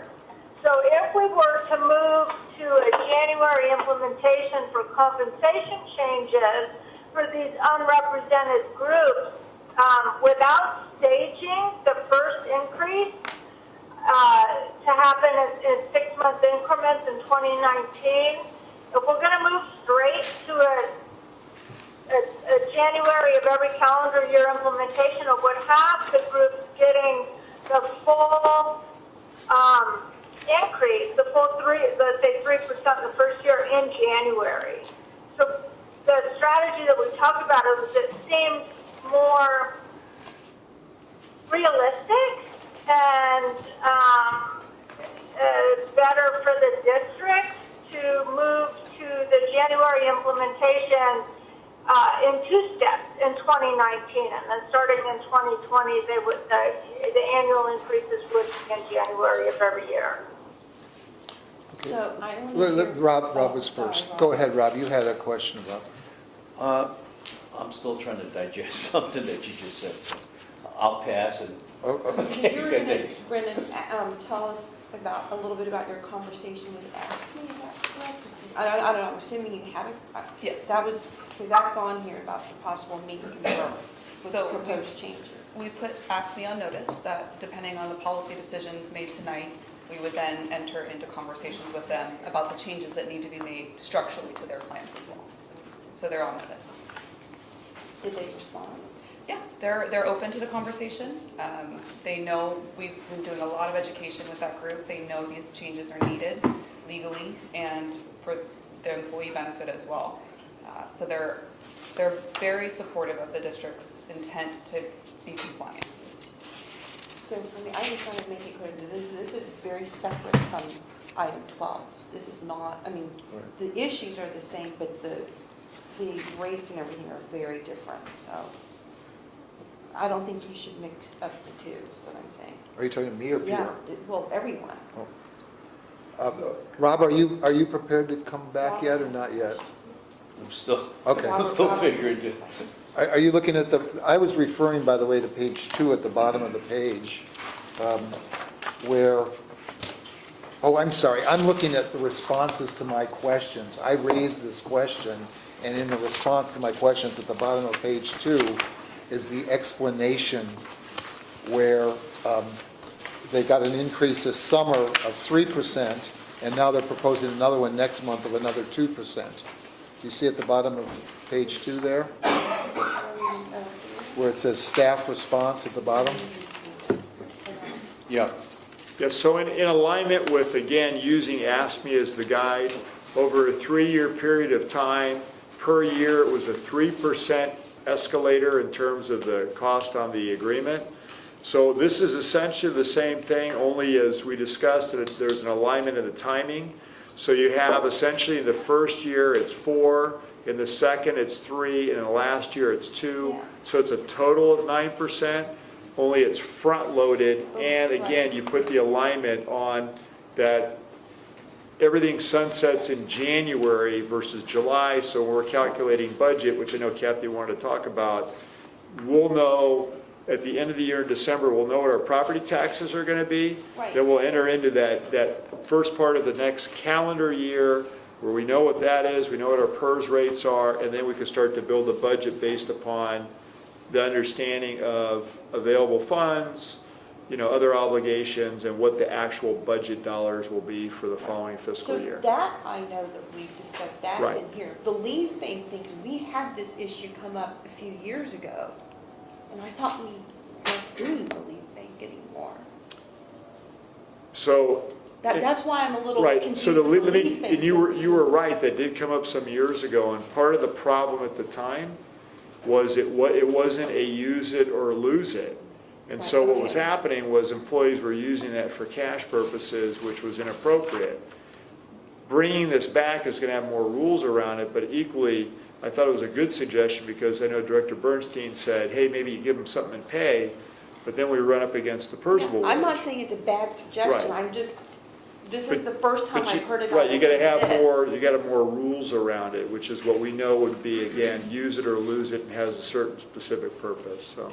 Robert had a question. Yeah, go ahead, Rob. I just need clarification because it seems like we kind of looping here on this particular issue.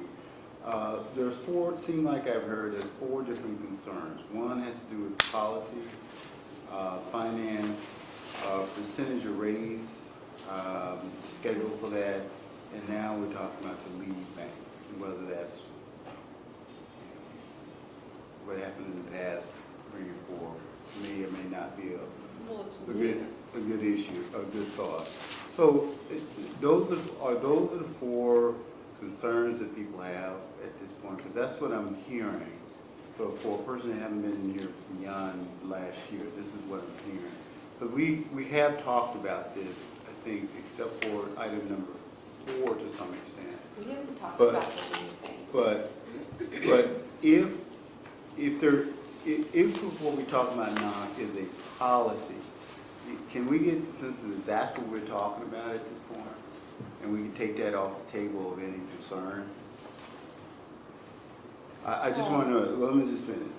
If the financing, if we're talking about financing 2, which is stated in the request, if that's the dollar amount, the fence that we're looking at, not to exceed, if we can agree upon that is what we're talking about, then let's just take that off the table and not even talk about it anymore.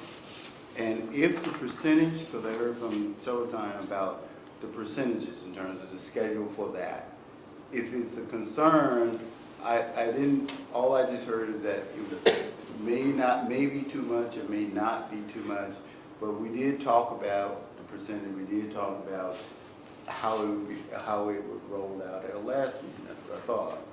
If that's not a concern, then I'm just trying to get to the one issue that's holding us up from finished voting on this thing. And I heard So from you want to Mr. vote on it tonight? Well, yeah, I'm unless willing there's to some other defer concern. it. I'm just trying to figure out what the concern is. Is it the lead bank not having information on it, be the first time coming up? Or just what is the issue with the lead bank as being part of the proposal that's being talked about? Well, let me just say, for me, there were some uncertainties about what kind of legal ruling we were going to get and what it meant. So somehow that seemed like it was important, but I don't know what we would find out from it. I was trying to understand if hearing from the attorney was an important consideration or not. So moving forward, if that was because this is not an implementation, I think. Yeah. Yes, it It is. is. Well, from what I understand, it's moving, taking the next step in the process. It's not. No, They're this going is to do it to next, they're going to do it next month. Yeah, this will be effective in January. Well, Robert, if I may, the analogy I would put on the table is that if the staff comes to us and says, we recommend that as a replacement vehicle, we buy a tiller truck, and it's going to cost $1.2 million, we don't get into a big discussion about how many red lights it's going to have on it, and whether or not it's going to have a siren, and those kinds of things. I perceive the responsibility of the board is to provide direction and parameters. And I think that the motions, the 2 recommendations before us, having been reviewed in closed session and by the Finance Committee, are consistent with that. That we're saying, okay, this is the tiller truck we want to buy, and this is how much it's going to cost, but it's not up to us to decide how high it's going to be, or how wide it's going to be, or how many lights it's going to have on it. That's a tactical implementation. We're making a policy decision. No, I partially agree with you, Peter, but this isn't, we as a board we have our fiduciary responsibility, which is to ask questions about the money. This isn't choosing different options on a piece of equipment. Our job is to ask questions about the money, that's why I asked about the lead bank, because I had not heard about this until today. So that's why, I'm not saying I'm against it or for it, I just wanted more information. Okay, that's our job. Our job is to be responsible for tax dollars. This is not picking and choosing what kind of light to use or whatever the equipment pieces are. So if I may, Virginia, to kind of, so it can help me and hopefully help us. And I'm not against it, I'm just asking for questions, that's all. Okay, let's call for a vote. Okay. Well, no, did you want to ask something? No, I just want to ask what's going to take you to get beyond, what else information you might need that you can get right now tonight that would help you understand that one area that you have concern about? Well, I have a little bit, I mean, I'm less concerned about the rate as much as I would like to know exactly what we're going to be dealing with, some specificity instead of just the concept. I understand the parameters. We do vote on things like that. We voted on contract parameters, but I'm not saying that we shouldn't do this. I just think that maybe we should look at it some more.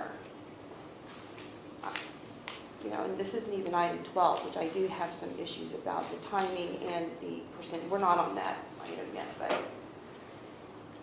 what else is going to come up?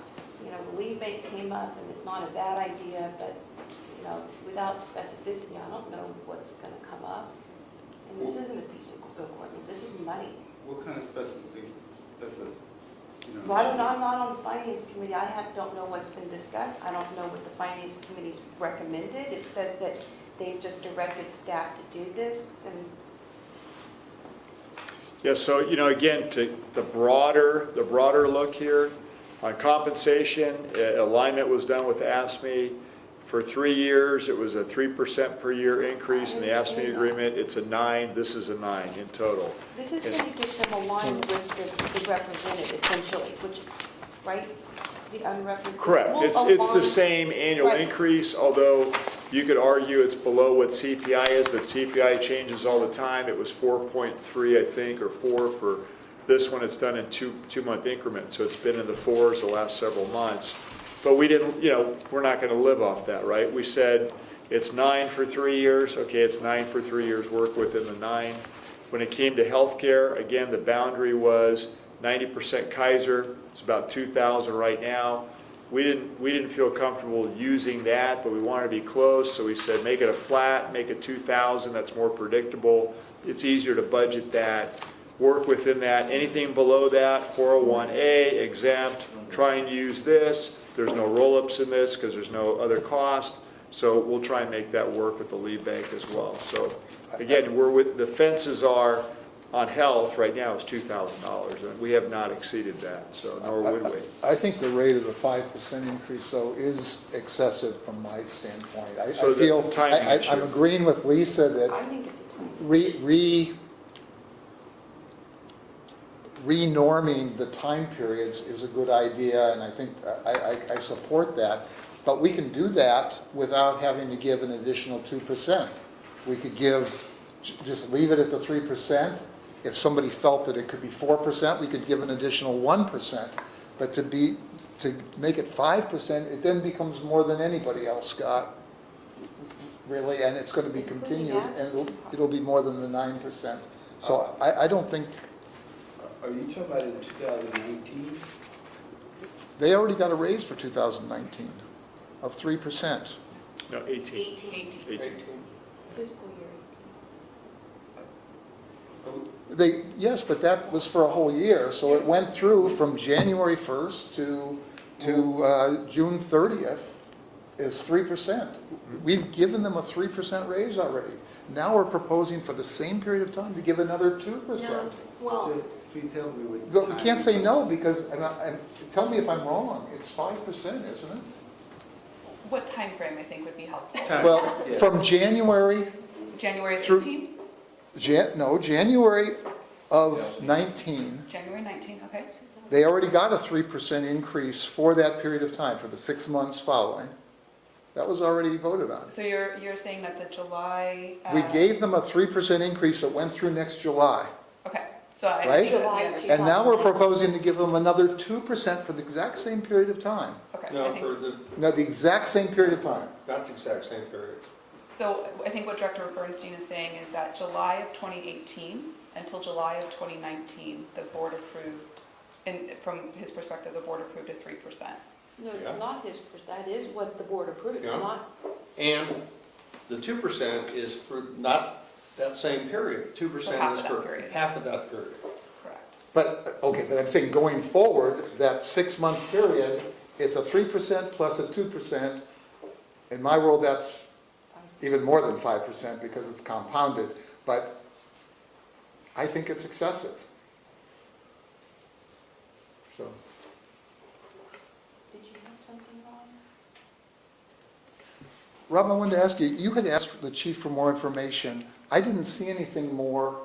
No, we sent to all board directors. Did you, Oh, yeah. you sent it out today? Last No, but night, I Rob's thing think. was not on this item, it was on. No, I'm on the other item. Oh, okay. That's one of the chief officers. Okay. That's what- Yeah, it's on the next item, number 12, but it was sent out. Yeah, I got it. Well, I'm going to try an amendment here. I've had a Oh. question. So there isn't any overlap here relative to the 3% that they've already been given from January to July, correct? There's no overlap. They got the 3% for the last 6 months. So you're talking about 2018. 2018, okay, so then. And then we'll get 3% from January. And then through- there's another 2%. No, there's a increase 3% also, Well, it says 2% increase to. In 19. on So- top of the 3%. Right, so it's a total of 5%. then, Yes. To January. And then 2% from January to July. And then, well, we're looking, gosh, I mean, That 3%, did it cover the fiscal year 17, 18? No, 18, 19. 18. So, Right, so half of the year they're gonna get 5%, the other half is 3%, is that which would correct? average to 4, which would Okay, be well, okay. below CPI still. So you guys So would we still be could- compensating we below could- CPI. What, Ron? I said, I don't care about the CPI. What I'm trying to see here is, I don't mind, and Chuck brings up a good point. I mean, I don't mind the 3% for an entire calendar year for a total of 9% for 3 years, but I don't want the additional 2%. For the And other I half of can't- the year. Right, for the half of the year. I can understand the insurance issue, because, but we put a fence around it relative to the 2,000, but the extra 2% Well, no, the extra doesn't really parallel the AFNI agreement, does it, Chief? Well, and the other 2% is. But he asked, he asked the question, the chief. Yeah. Oh, So the- sorry. Or Brendan? So the answer is no, because it goes 432 versus 333. So in one way, it doesn't parallel because it's front-loaded versus back-loaded. I mean, at the end of it, they'll actually get less in the third year. So there is something to be said for the value of money over time, there's no doubt. You get money up front, but you get less down the road. So they'll have less of an increase in terms of 1 percentage point in the final year of the agreement. It parallels the second year, it's more in the first, and yes, it's 6 months sooner to align it with the timing of the agreement. You mentioned, you stated the word average. Right, so if you looked at the fiscal year from July of 18 to June of 19, and you have the 3% for that year, which is what I'm understanding from Director Bernstein, and then you do a 2% for half of the year, that average would be a 4% for the entire fiscal year. Average. You mean with the first half of the additional 2% included? But then if you look at the whole, okay. The whole fiscal year. But if we thought that 4% was the right amount, we would have given people not a 9% increase, we would have given them a 12% increase, 4% times 3 years. And we didn't do that. We felt that the 3% for 3 years, or 9%, was sufficient. Here's the management group, which is people in this room voting for a higher increase than we gave the rank and file. So I'm going to try an amendment here. I'd like to make an amendment that instead of a 2% salary increase as of January, that we have a 1% salary increase for January. You mean? I'm proposing an So amendment. okay, but that's a whole, that we're gonna have to deal with new calculations. I mean, why don't we just kick it back to either the finance committee or the HR committee to look at this with the staff, or to have another closed session with your proposed 1%? I would be open to that too. Can we amend it now that we check? I would want the charts. Well, we're still gonna give them the 12. So we could do one of two things. We could amend, we could table, or we could pass, three things. We could pass it. I mean, those are the options. I'm gonna go, we check with the 1% to make it an actual 9-3, so 3-3. Okay, so, but there's a motion Instead on of the front loading table. it to the 4 in the beginning, I know, but or the there's a 5. The Chuck is in his 5. Yeah, well, yeah, but I'm willing to go down from the 3% to the 1% to make it 4, 2, and 3. Because Brenda says an average, tend to come to 4%. Yeah, but you're still coming up with the 9.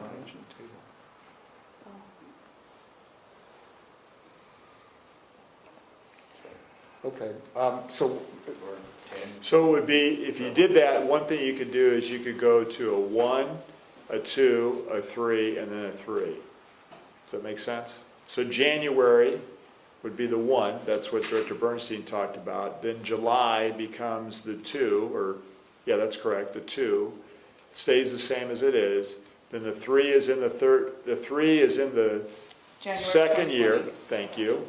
And then the last year, which was a 2, you just take the 1 on the front end and put it now on the back end. Does that make Is sense? that what you're thinking? well, that goes beyond what I was thinking, but I don't disagree with it. And I think there's some value in terms of what, how the chief kind of structured it. And we talked about the last meeting, and that was the encouragement to staff, the motivation to staff to have it up front, and less in the rear. And that's how it's, what I understand how it's structured. Now all you're doing is just taking the number in the front, throwing it in the back. It's gonna turn out the Because same. the total's gonna be different. Well, except that we'll consider it again at some point. So I guess what I'm trying to say is I just don't want to, we talked about 4, 3, and 2. We didn't talk about 5, 3, and 2, or 4.5, or however you want to call that first increment. I just think the 5% is higher than we've talked about. And Brenna's right, its average is 4%, but 4% times 3 is still 12%. We did not offer that to other people. So, what's your pleasure now?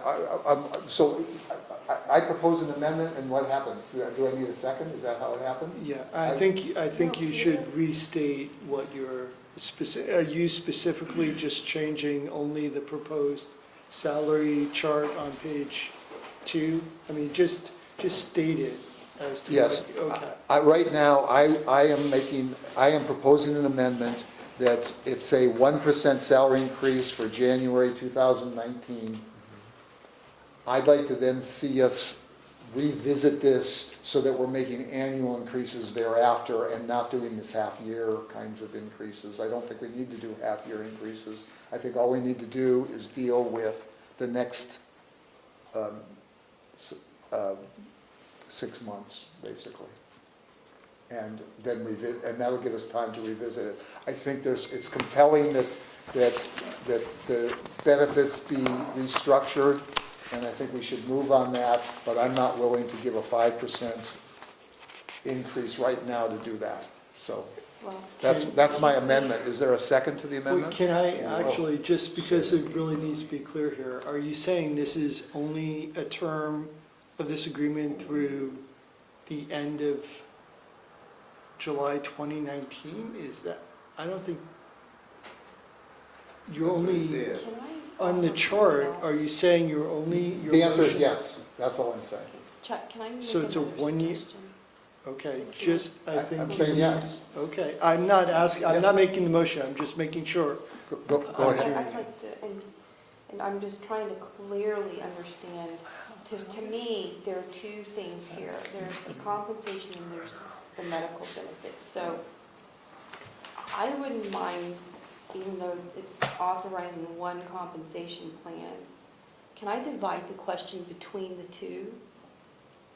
I don't, actually, now I've lost track of what, I mean, honestly, what are you, There's I the mean, compensation issue, which I think probably needs and merits further discussion, but then there's the proposed medical idea here with the leave bank for exempt employees and the health flex contribution plan for the non-exempt employees where the exempt, or where, and also where the leave bank is non-personable, which I think is, you know, a great idea and a creative way of doing things. And maybe if I divided the question between those two items, if I can do that, because the motion is not written in that way, I wouldn't mind dividing the question between those two items and taking a vote on each one, and maybe have the proposed medical piece be voted on separately from the compensation piece, which I think merits more discussion. Okay, let me. Is that even, I can't do that? Yeah, I'd like to make a substitute motion for the one that's on the table.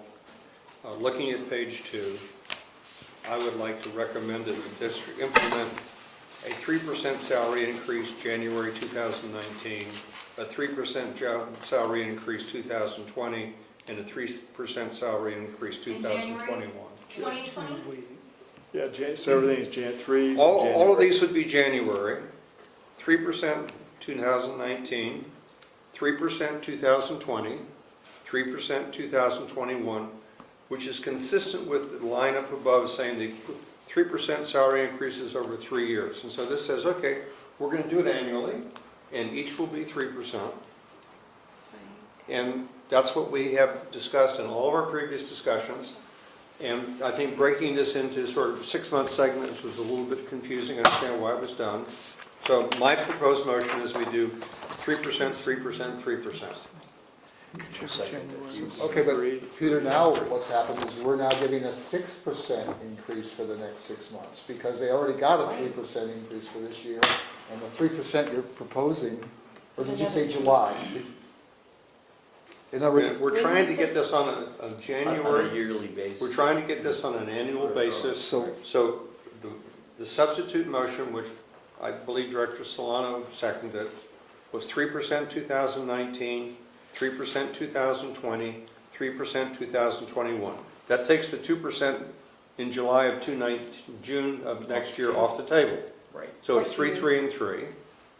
And we're starting from where we're starting. So annually means fiscal year annually. No, that means that on those dates, Calendar. on those dates, Okay. there will be a 3% increase.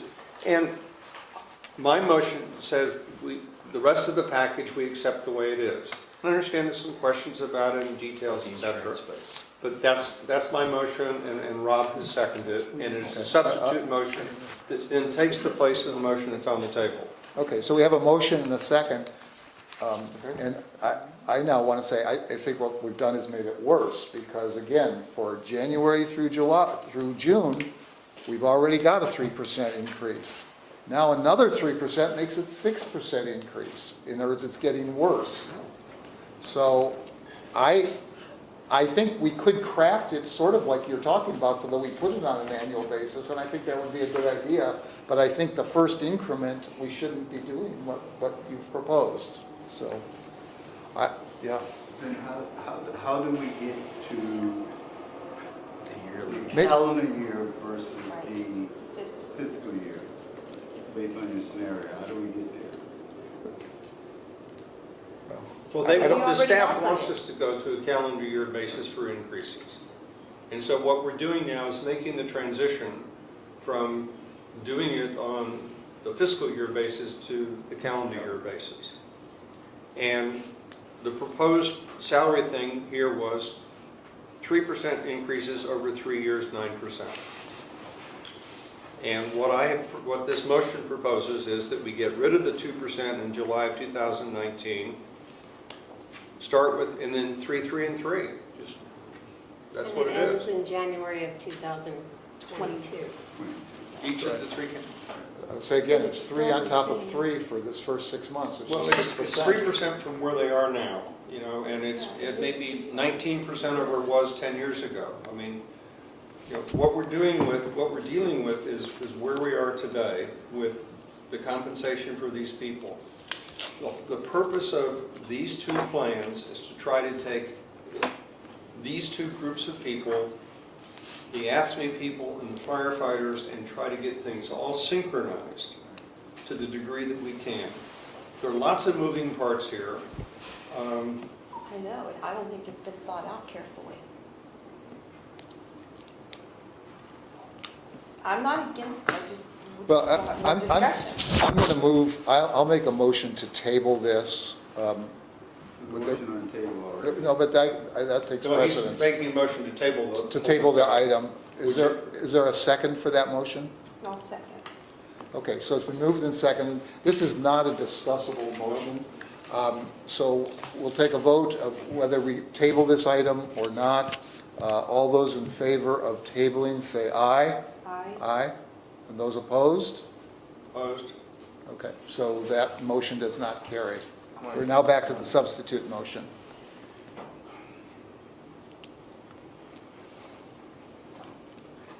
One of the problems is doing this at the dais.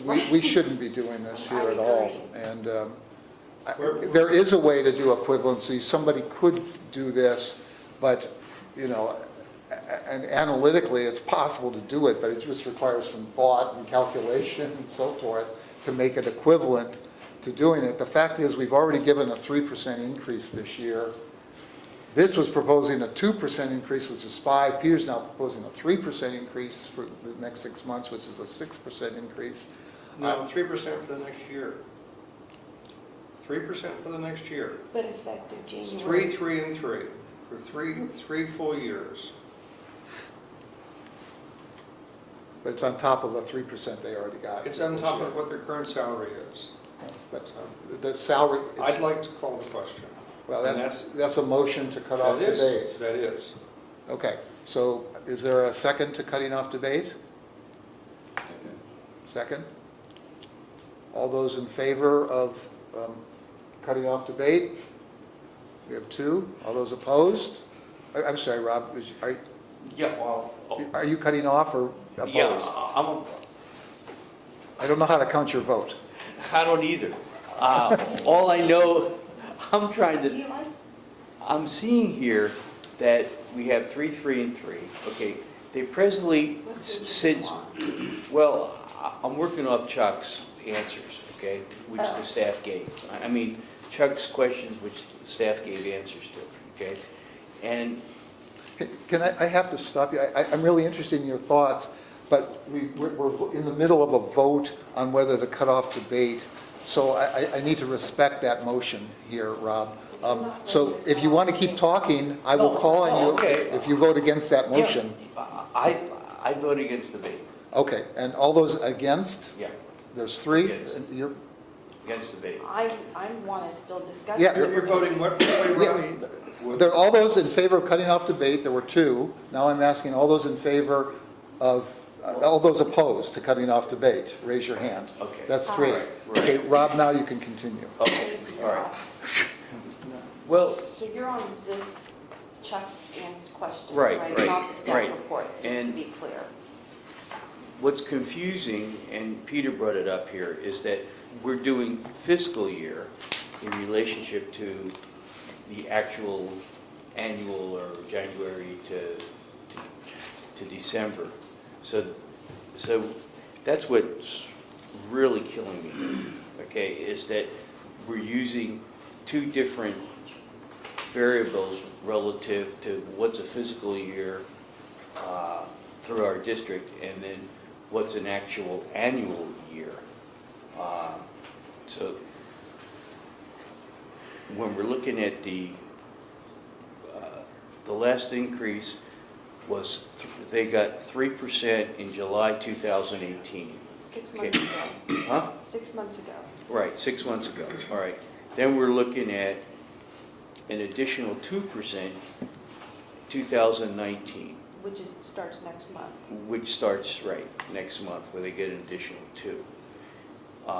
And then this July thing, for 2019, an additional 2% because of the way the fiscal year is set up at the fire district for. But Rob, that's not the motion that's on the table. The motion's on the table This is part of the replaces that discussion. with 3% in 2019, 3% in 2020, and 3% in 2021. That's the motion that's on the table. In order to try to, I think, resolve the issue that you have with the difference between fiscal and calendar years.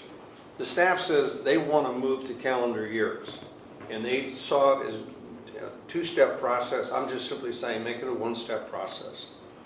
Make the changes all effective January of each year, starting in 2019, 2020, 2021. So just draw a line through the 2%.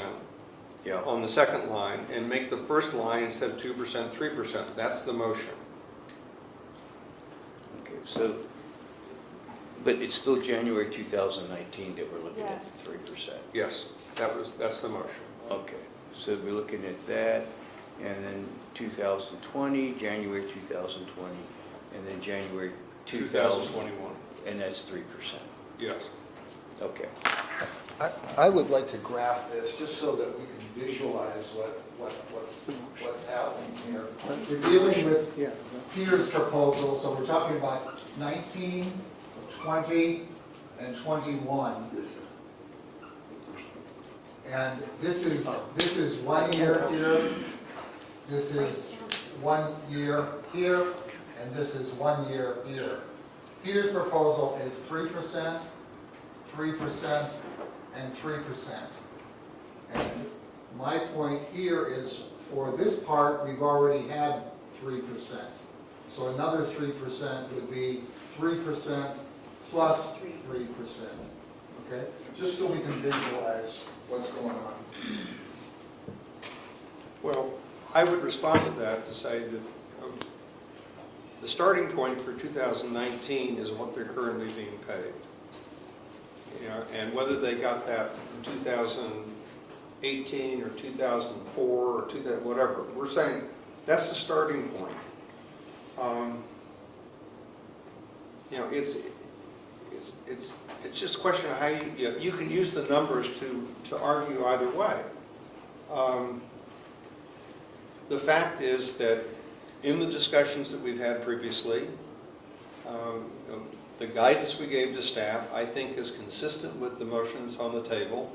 We've eliminated the half-year increase in 2019, so it's flat 3, 3, and 3. If somebody wants to propose an amendment to something other than 3, 3, and 3, they're free to do that. So if I may, so the goal is, I think, is a 9% increase over 3 years. That what we're trying to achieve. That was, the direction was trying to align it with what AFSCME was doing. And then we also said, bring it in alignment with the fiscal period where we could predict and plan, so that would be January. So either, help me here. If we don't want to, the 3% you talked about already been given. Well, we don't give the staff anything increase. Let's do 4% in 2020 and 5% 2021. We got 9%. Who's getting 5% increase in 1 year? Well, No one that I know of in the private sector, that's for sure. Well, how do you achieve the goal? Yeah, I understand Well, that. so This is why- So somewhere along the line, you got, if 9% is going to be the answer, what we're shooting for, how do we achieve that goal between next year and 2021? Unless we're going to move it out to 2022. how do we achieve that goal? That's what I'm trying to Should that say. be the goal? Should 9% be the goal? Well, I think we agreed that all at the last meeting, that was the goal. To align it with other conversations that we've already approved. I'm just saying, how do we get there? Rob, I haven't heard an answer. did we answer your question about Oh, the you schedule? did. No, you did answer my question, and Chuck's explanation, you know, by grafting it up there, because I grafted it down here too, I mean, you know, on my piece of paper. But, you know, it's still the 2018, it's still, they still got the 3%, even if it's in the other fiscal year for the fire, they still got 3%. So no matter what you figure it, they've got the 3%. So 2019 would be 3%, 2020 3%, and 2021 3%. So they get an extra 3% relative from July retroactive to January 1st. I mean, you're giving them an extra 3%. Well, we could reduce that and make it 1%, for example, so it's 3% for, Yeah, I could, or even cut it in half and make it 1.5% during that time period. I have no problem with that, but I can't see giving them an extra 3% for 6 months. Can't do it. So that would be my compromise would be 1.5% during that time period. But the total 3%, that's 3%, 3% is 6%.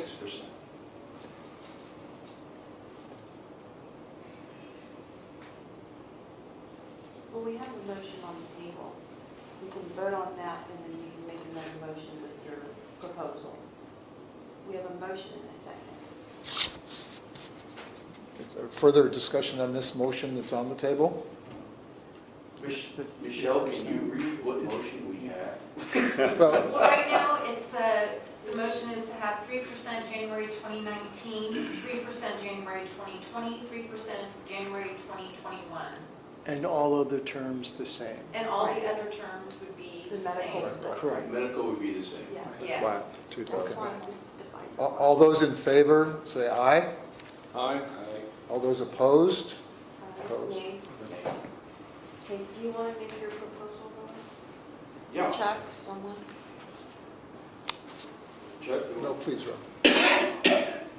Well, what I just said, with the, make it from July to January 1st, 1.5%. And then 2019, 3%, 2020, 3%, and 2021, 4%. Let me, I know, wait till he graphs it. Yeah, what did you Brandon, we've already implemented the 3%. so, this. Rob, we've already implemented last year the 3%, so you can't go back and change that. Yeah, so that's, Yes. so then it's 1.5 from, This is really, Here. 20, this should be 2018 right there. So I should have said 2018 was the 3% here. I drew it wrong, but it doesn't change the point, I think. it's still, yeah. It doesn't Yeah. change the number. This is 3% plus 3% for this part, and this is just then 3%. No, it's the same, right? Yeah. Okay, and Rob, you're proposing that instead of it being 3 plus 3 here, I mean, we've already gotten a 3% here, plus whatever goes in. 1.5% is what he was. And this would go to, this is July, and this is July.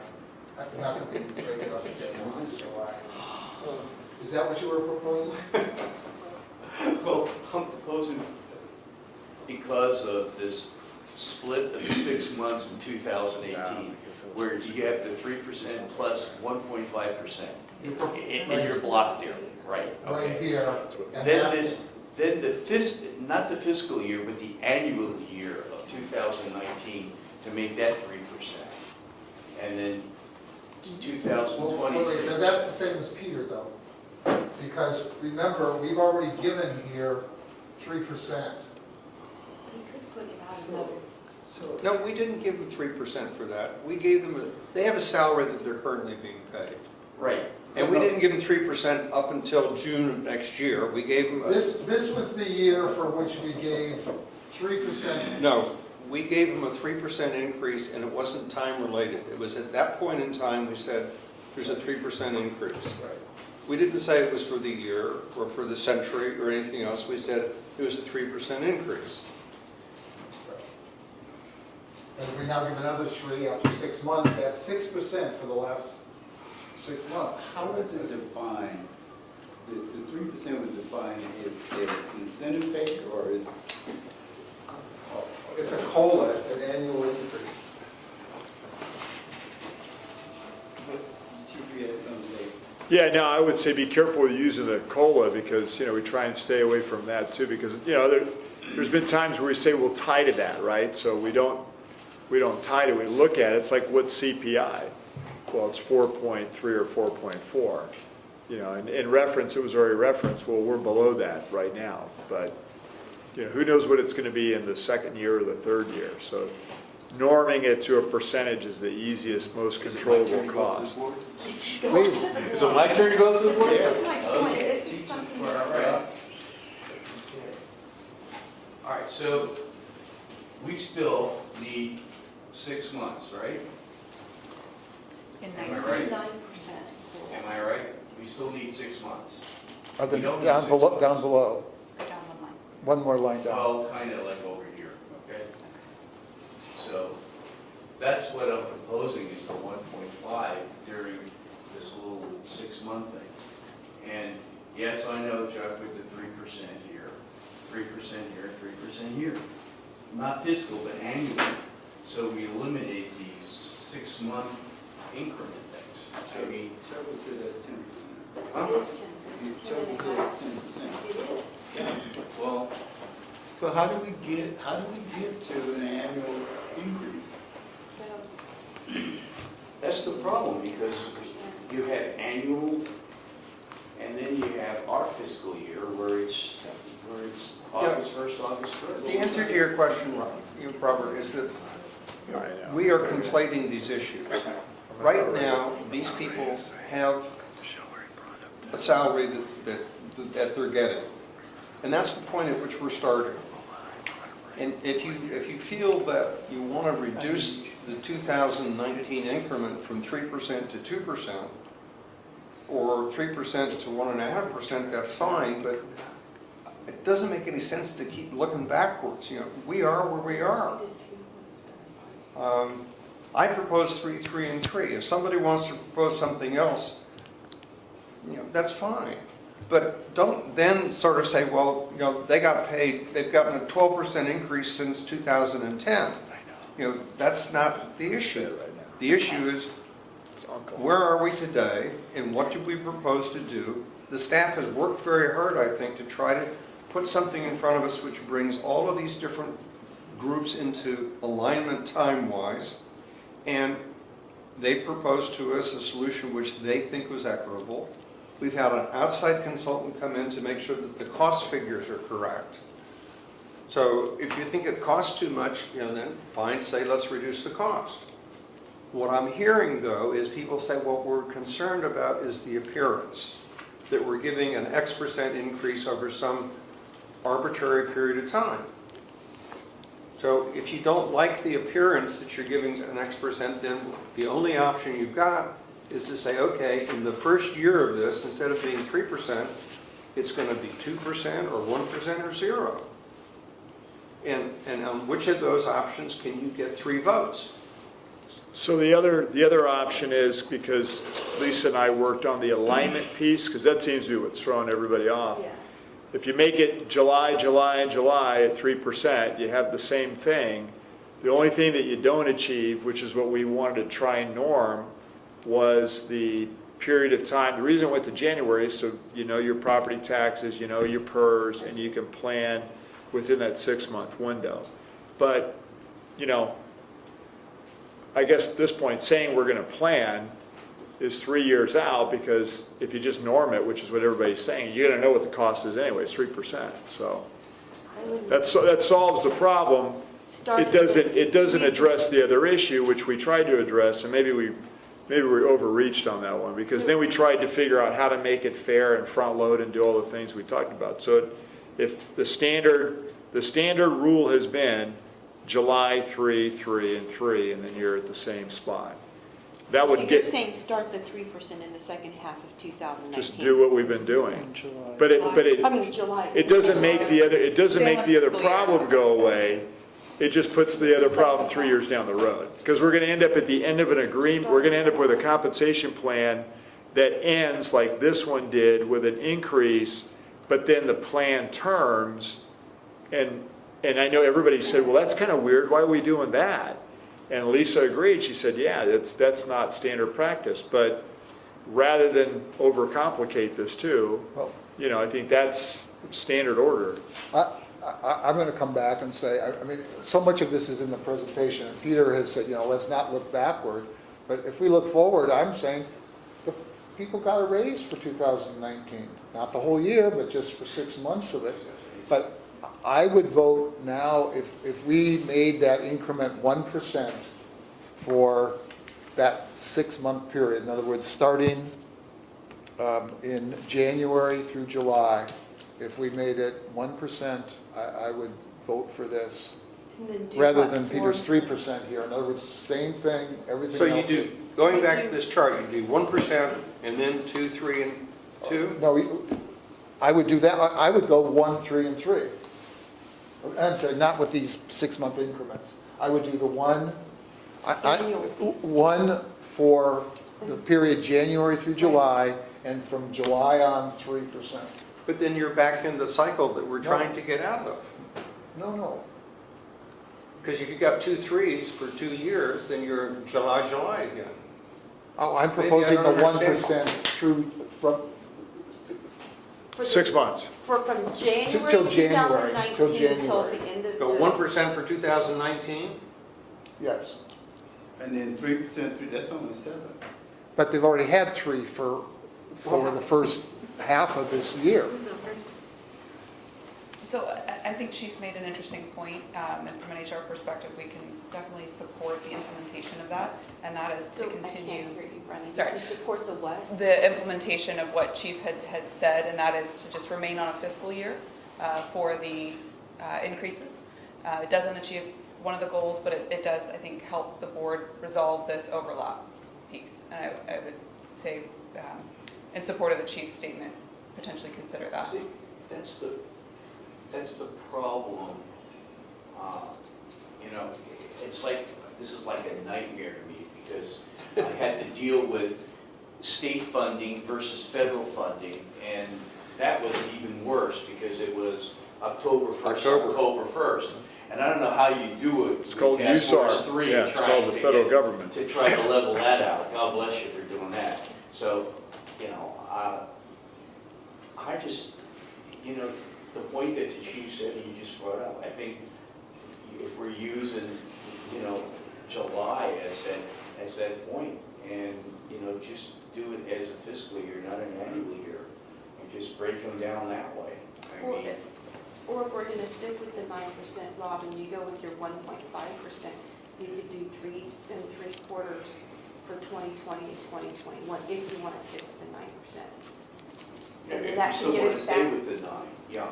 right, because that would get us on the calendar here, with the 1.5% from January 2019 to June 30th. And then is that right? That's right. And then It's either two 1.5s, and then you norm it. 1.5, 3, And 3/4. Right. starting in January, Yeah. the following year. So That's- 1.5 January 2019, 1.5 in July, 1.5 in January 2020, and 1.5, I'm sorry, 3% in 2020, and Don't then go there. 3% in 2021. That would take care of the issue and get us flipped over to the budget year. Can you chart that out, Rob? Because you did the 1.5%.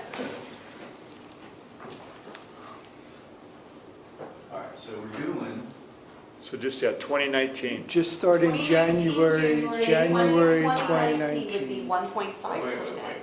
wait. let me do it this way. I'm gonna put that 18 up here, because it's the thing that's killing us, right? Okay, so we're So doing, that was already 3%. yeah. So No, we're that doing- was actually 1.5%.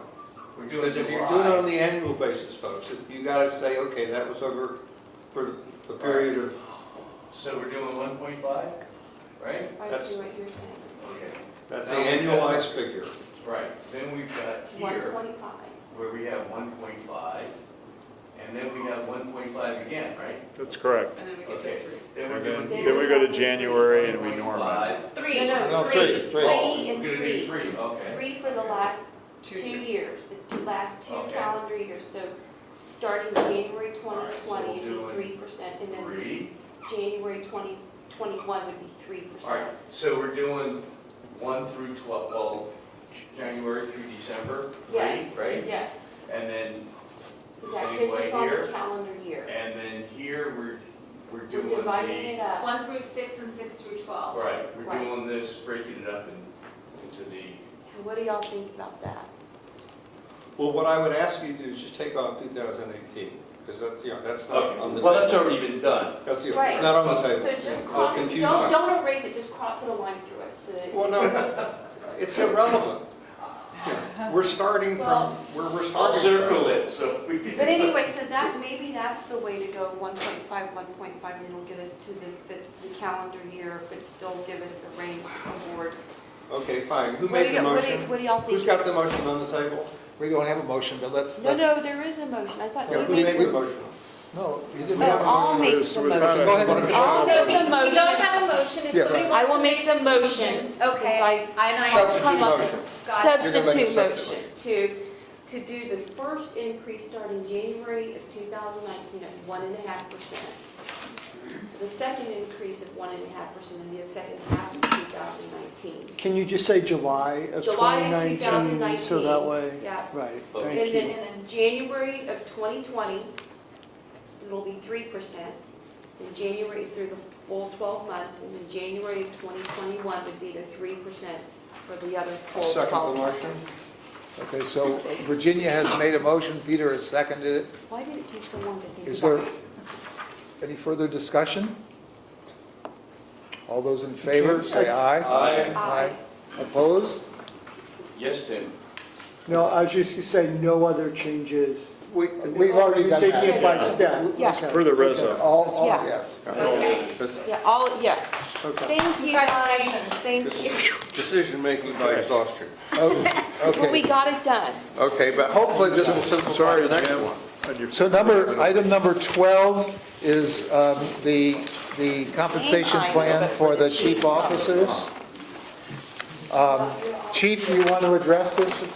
Yeah, so on this report, what I did was, if you go to the background on page 28 or page 204, this has even less moving parts to it. What's really beautiful is that this is exactly what we just did, 1.5, 1.5, 3. If we had just looked at this one, you know.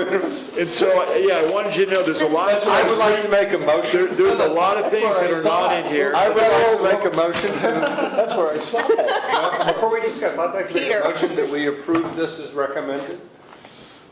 Okay, is there a Okay, so we have a second? motion. Robert has seconded. Chief, go ahead. So, again, there's less moving pieces. Wait. The motion, same as recommended in here on the agenda? Absolutely, yeah, right, Okay. yeah, because it's 1.5, 1.533. Right, exactly. You're killing my That's where I voice. I'm gonna roll I was this. reading it I when didn't they, understand what they were saying. No, I understand. Okay, So there are even less moving parts on this one, so that's a good start. There are similarities in the timing and in the percentage increase on this one, as you can see. It accomplishes the same goal, which is to adjust the salary timeline. It also addresses in here, as you can see, it aligns with what IAFF has gotten in their MOU. So before we were aligning with ASME, so there's a lot of similarity.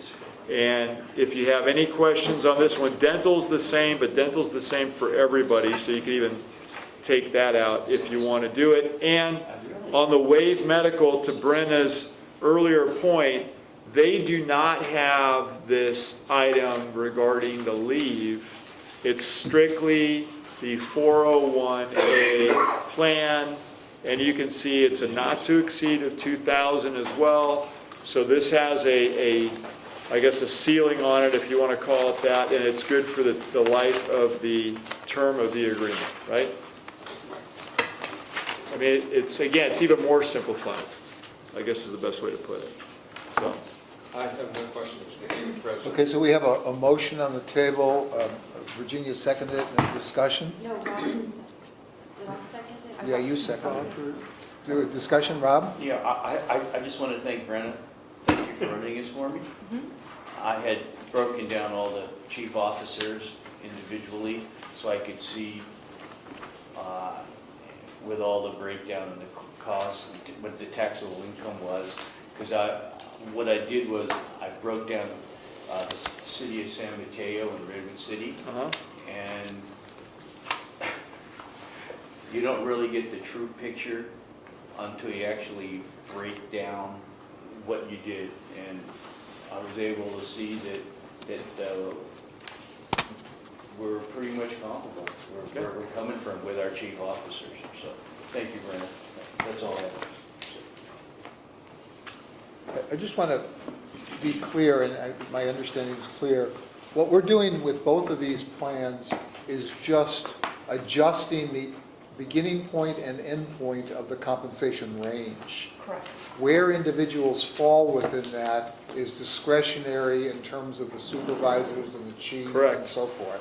Absolutely. So in effect, the chief could give a 2% increase to somebody or a 7%, no, 5% increase, say, and Or has not. that discretion as long as it's within the end points. that's correct.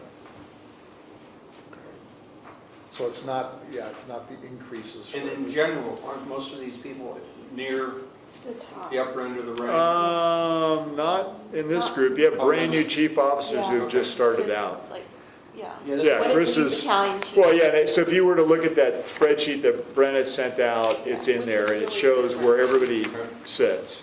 And there's a big difference based upon years of service, Yeah. which is actually probably the way it should be, so. I want to say here, I'm at this point going to vote for this, but I'm a little squirrely about what we don't know yet. And I would just like to ask the staff, as you go forward, or if you hear something from the attorney that changes this, or something, that you act quickly to let us know what that is, so we don't find ourselves in a situation, or if something happens where we feel that suddenly this is going to increase the cost of our AFSCME contract or something of that sort, that you alert us right away so that we can address that issue. So the only thing that we really don't know, but we know some things, is on the 401A, right, for this group? We do know the 401A, actually, yeah. No, we're comfortable with that. Well, I'm happy if there's nothing, there's no surprises, but I'm just making the request.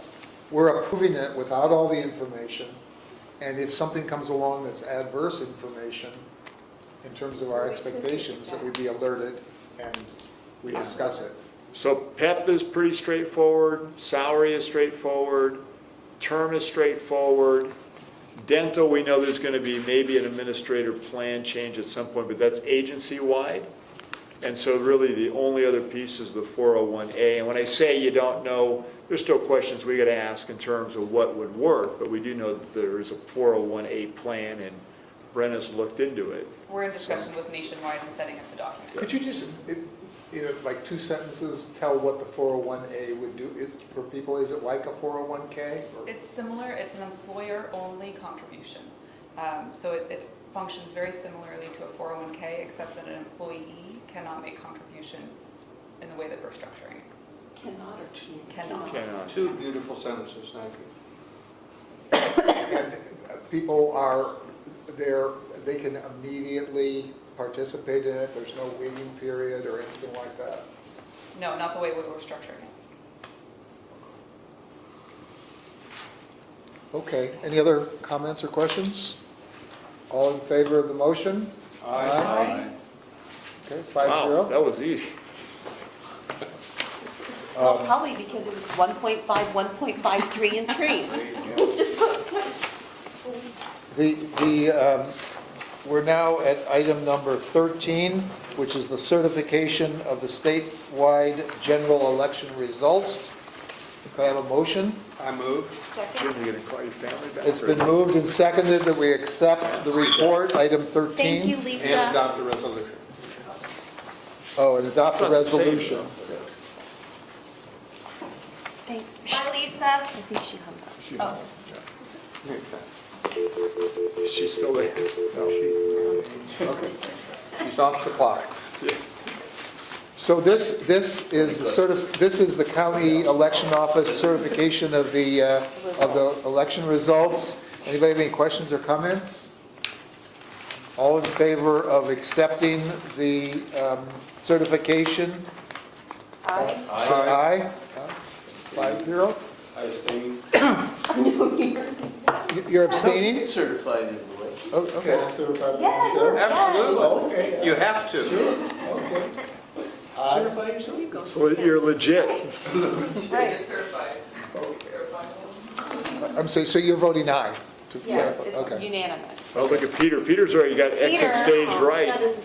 Dang, You take your name plate Peter, with you. Peter, you sit down. I know, right? Okay, so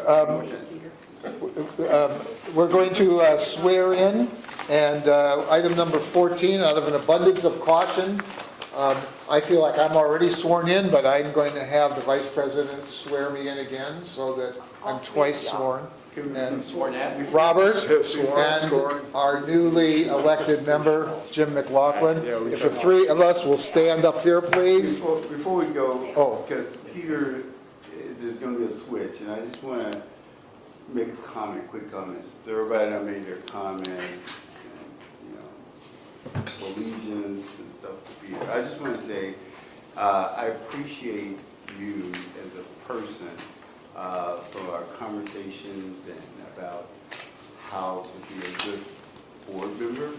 Your mentorship has been very valuable to me to withstand the onslaught of various board meetings. And I appreciate your leadership, and I hope you don't go away, but just take a step to the side, because I think I will be calling on you, and I'm sure other board members as well for your leadership. Thank you very much, Robert. And, I'm always available, and I'm not going yeah, away. my advice is exactly worth what you pay for it. Can you hold your chair till we do the swearing in, and then we'll, No, you want to, okay, I Peter? am no longer a member of this board. Well, not quite yet. Called Angelo Mio and Chianti. Yeah. Watch your step here. We can move this, so you're I'll not be back after my mouth, please, right? I want to watch the next piece of this. Oh, yeah, come on up here, See, please. this is where we needed the snacks and the cake. I know, We did. No champagne, Tim? See, she knows, she's heard it Robert, already. would you stop right there? Close Would you? session. Go ahead. Where's the Where's the snacks? Every year there was snacks. You blew us off at the lunch today. Raise your right hand. You want to get a picture? Wait. Say your name. No, you got time.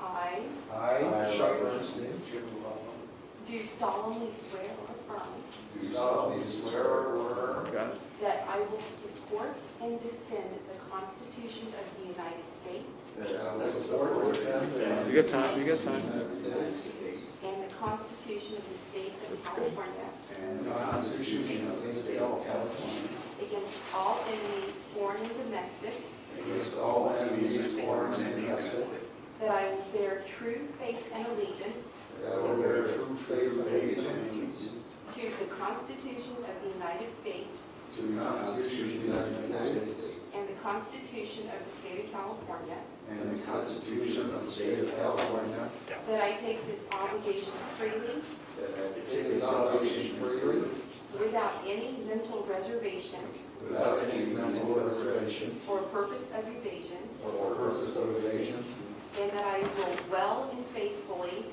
and that I will well and faithfully discharge the duties upon which I am about to enter. discharge our duties upon which I am about to enter. Congratulations, gentlemen. Thank you.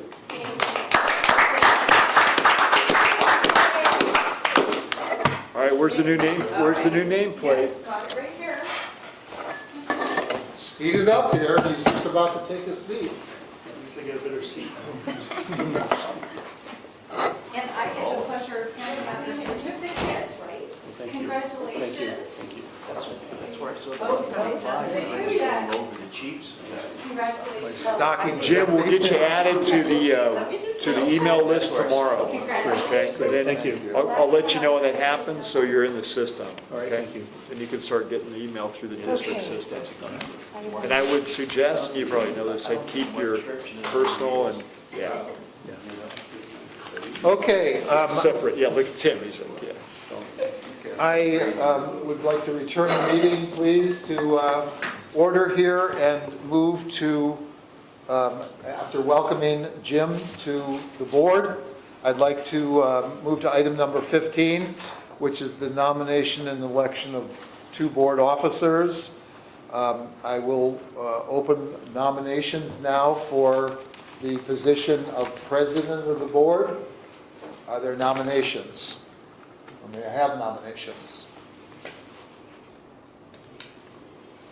I would like to nominate Vice President Corrali for president. A second? We don't need seconds, actually, we'll just take the nominations. Are there other nominations? Rob? Robert Jones? Okay.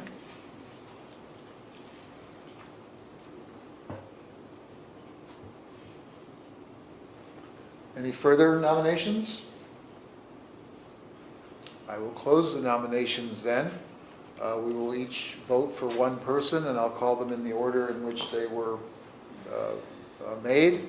All those in favor of Virginia Chang Corrali, raise your hand, please.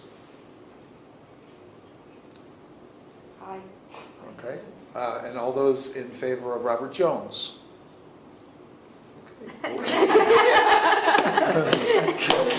Oh, it's classic. Virginia will be our president starting January 1st. I'd like to now open the nominations for vice president. I'd like to nominate Robert Jones. Okay.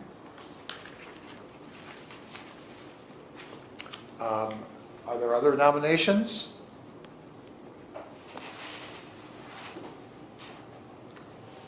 Seeing none, I'm not sure we need to vote, but I'd like to have the vote anyway by way of sort of acclamation. All those in favor of Robert Jones as vice president, say aye. Aye. Aye. This is your time to say aye. Okay, and Robert was unanimously elected as vice president. So congratulations to our new board officers.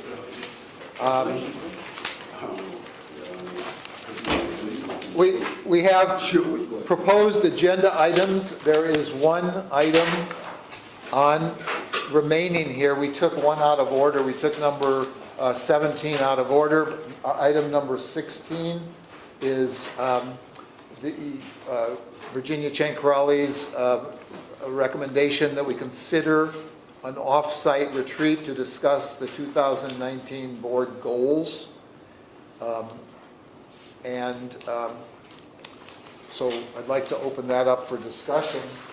The only thing I was going to say about that is I'm in favor of this action, but by making it a January board action, that means we can't act on it until then, and it seems to me that we ought to schedule a meeting of the board to discuss goals. The new president ought to schedule that, and we ought not to wait till January to do that. So I'm suggesting that perhaps this should not be an agenda item, but that we give kind of our assent to the new president to just go ahead and schedule that without waiting. But Well, maybe I'm missing the protocol. I think the gavel has changed to. not till the end of December. Until the end of to not- December. Yeah. So this is kind of, okay. But anyway, I think it's important that we discuss our It's gonna be a goals. schedule issue too, so if you, do you want me to work with the chief, whatever the board wishes, I can work with the chief and we can get the scheduling. Well, both the It's gonna- president and the vice president normally set the agenda for meetings. I'm recommending that we ask them to set an agenda item that includes board goals and not wait till our meeting, which is, what, the third week of January, right? 15th of January. Yeah, I think it's too late. I think we should get going before then. I think that's the purpose of the retreat. You have to work that. Is to talk through and have time to talk through the goals in a more relaxed way from the normal environment, to talk through and to think about the goals. Because to have a meeting to talk about the goals at a retreat, it kind of defeats that purpose. No, I was recommending that we just that we just say, go ahead and schedule this meeting, that we not wait to That's vote on different. it. That's different than I'm okay with, it sounds like we need to have a date set. I think that's great, but I thought I heard we needed to have a meeting before the retreat to talk about the goals. Only if we vote to make this an agenda item. I'm recommending we not vote to make it an agenda item. What Chuck is saying is, let's not wait until January 15th to vote on whether or not we're gonna have a retreat. Yeah. So do y'all wanna vote on that? We need to vote. I think we can't vote on that because it's not an because it's not on action an item. item, yeah, sorry. But I think since the president and vice president are authorized to meet with the chief and discuss this, that I just would like to say, I feel you should just go ahead and plan it. But I'd like to hear from other people. Jim, what do you think? I'm fine with that. Rob? Well, I think Virginia and Robert need to get together and, get a facilitator. and go Yeah, we forward can with just it. plan it. If Well- that- if the board's okay with that, then we'll just move forward. Well, it should be the president and vice No, I president don't, but in should terms, plan it. I'm talking about in terms of timing.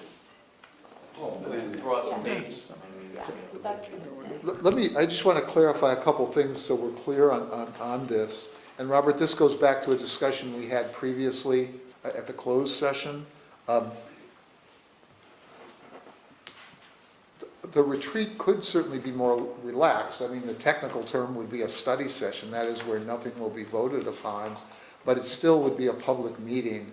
We can't, I know in some cases organizations get together and they discuss things privately, but we're not allowed under the Brown Act to do that. So this retreat could be more relaxed, There's a study session. but it would be as a study session. I would also suggest, I mean, in a more corporate environment or even a nonprofit environment, off-site usually means something like going down to a Silmar or something of that sort. But the problem here is that this is a public meeting. I think that would be a bad idea. We could certainly have it off-site, but I think we should have it within the district. I don't think I said anything like going to Silmar or going to Vegas, but I think it's one of those things where there are places, say, the seminary has a good facility, it's right, the Hotels, there. yeah, we got places to You do. got Valparaiso, they got good conference room meetings over there. I've been to both of those places. What I'm saying is that it just needs to be away from this environment.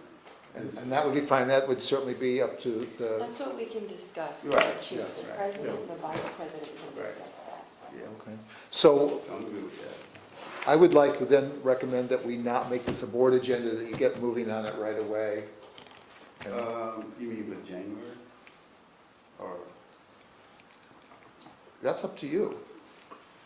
Right. I'm just saying, We're gonna hit the ground running. I would just like to see you schedule it so that we get moving on So it. you wanna take this off the board, this agenda? Just take no action. Yeah, Just take no, I'm action. recommending we take no action on this, And then you're but we're recommending that we do it, yeah, Right. Correct. yeah. okay? Okay, public comment I number, was just gonna make it be, if it's okay, upon consensus, the new board president, vice president will move forward with an off-site retreat and scheduling it and, Yep. yeah, okay, is that okay? Tim? Yeah, but it's no formal. We're not action. What I'm saying is taking there's no action. formal Yes, action. We're not taking That's any fine. formal You action. can't take a That's fine, Okay. that's fine. Thank you. okay, public comment number 3? Okay, I have a motion to adjourn.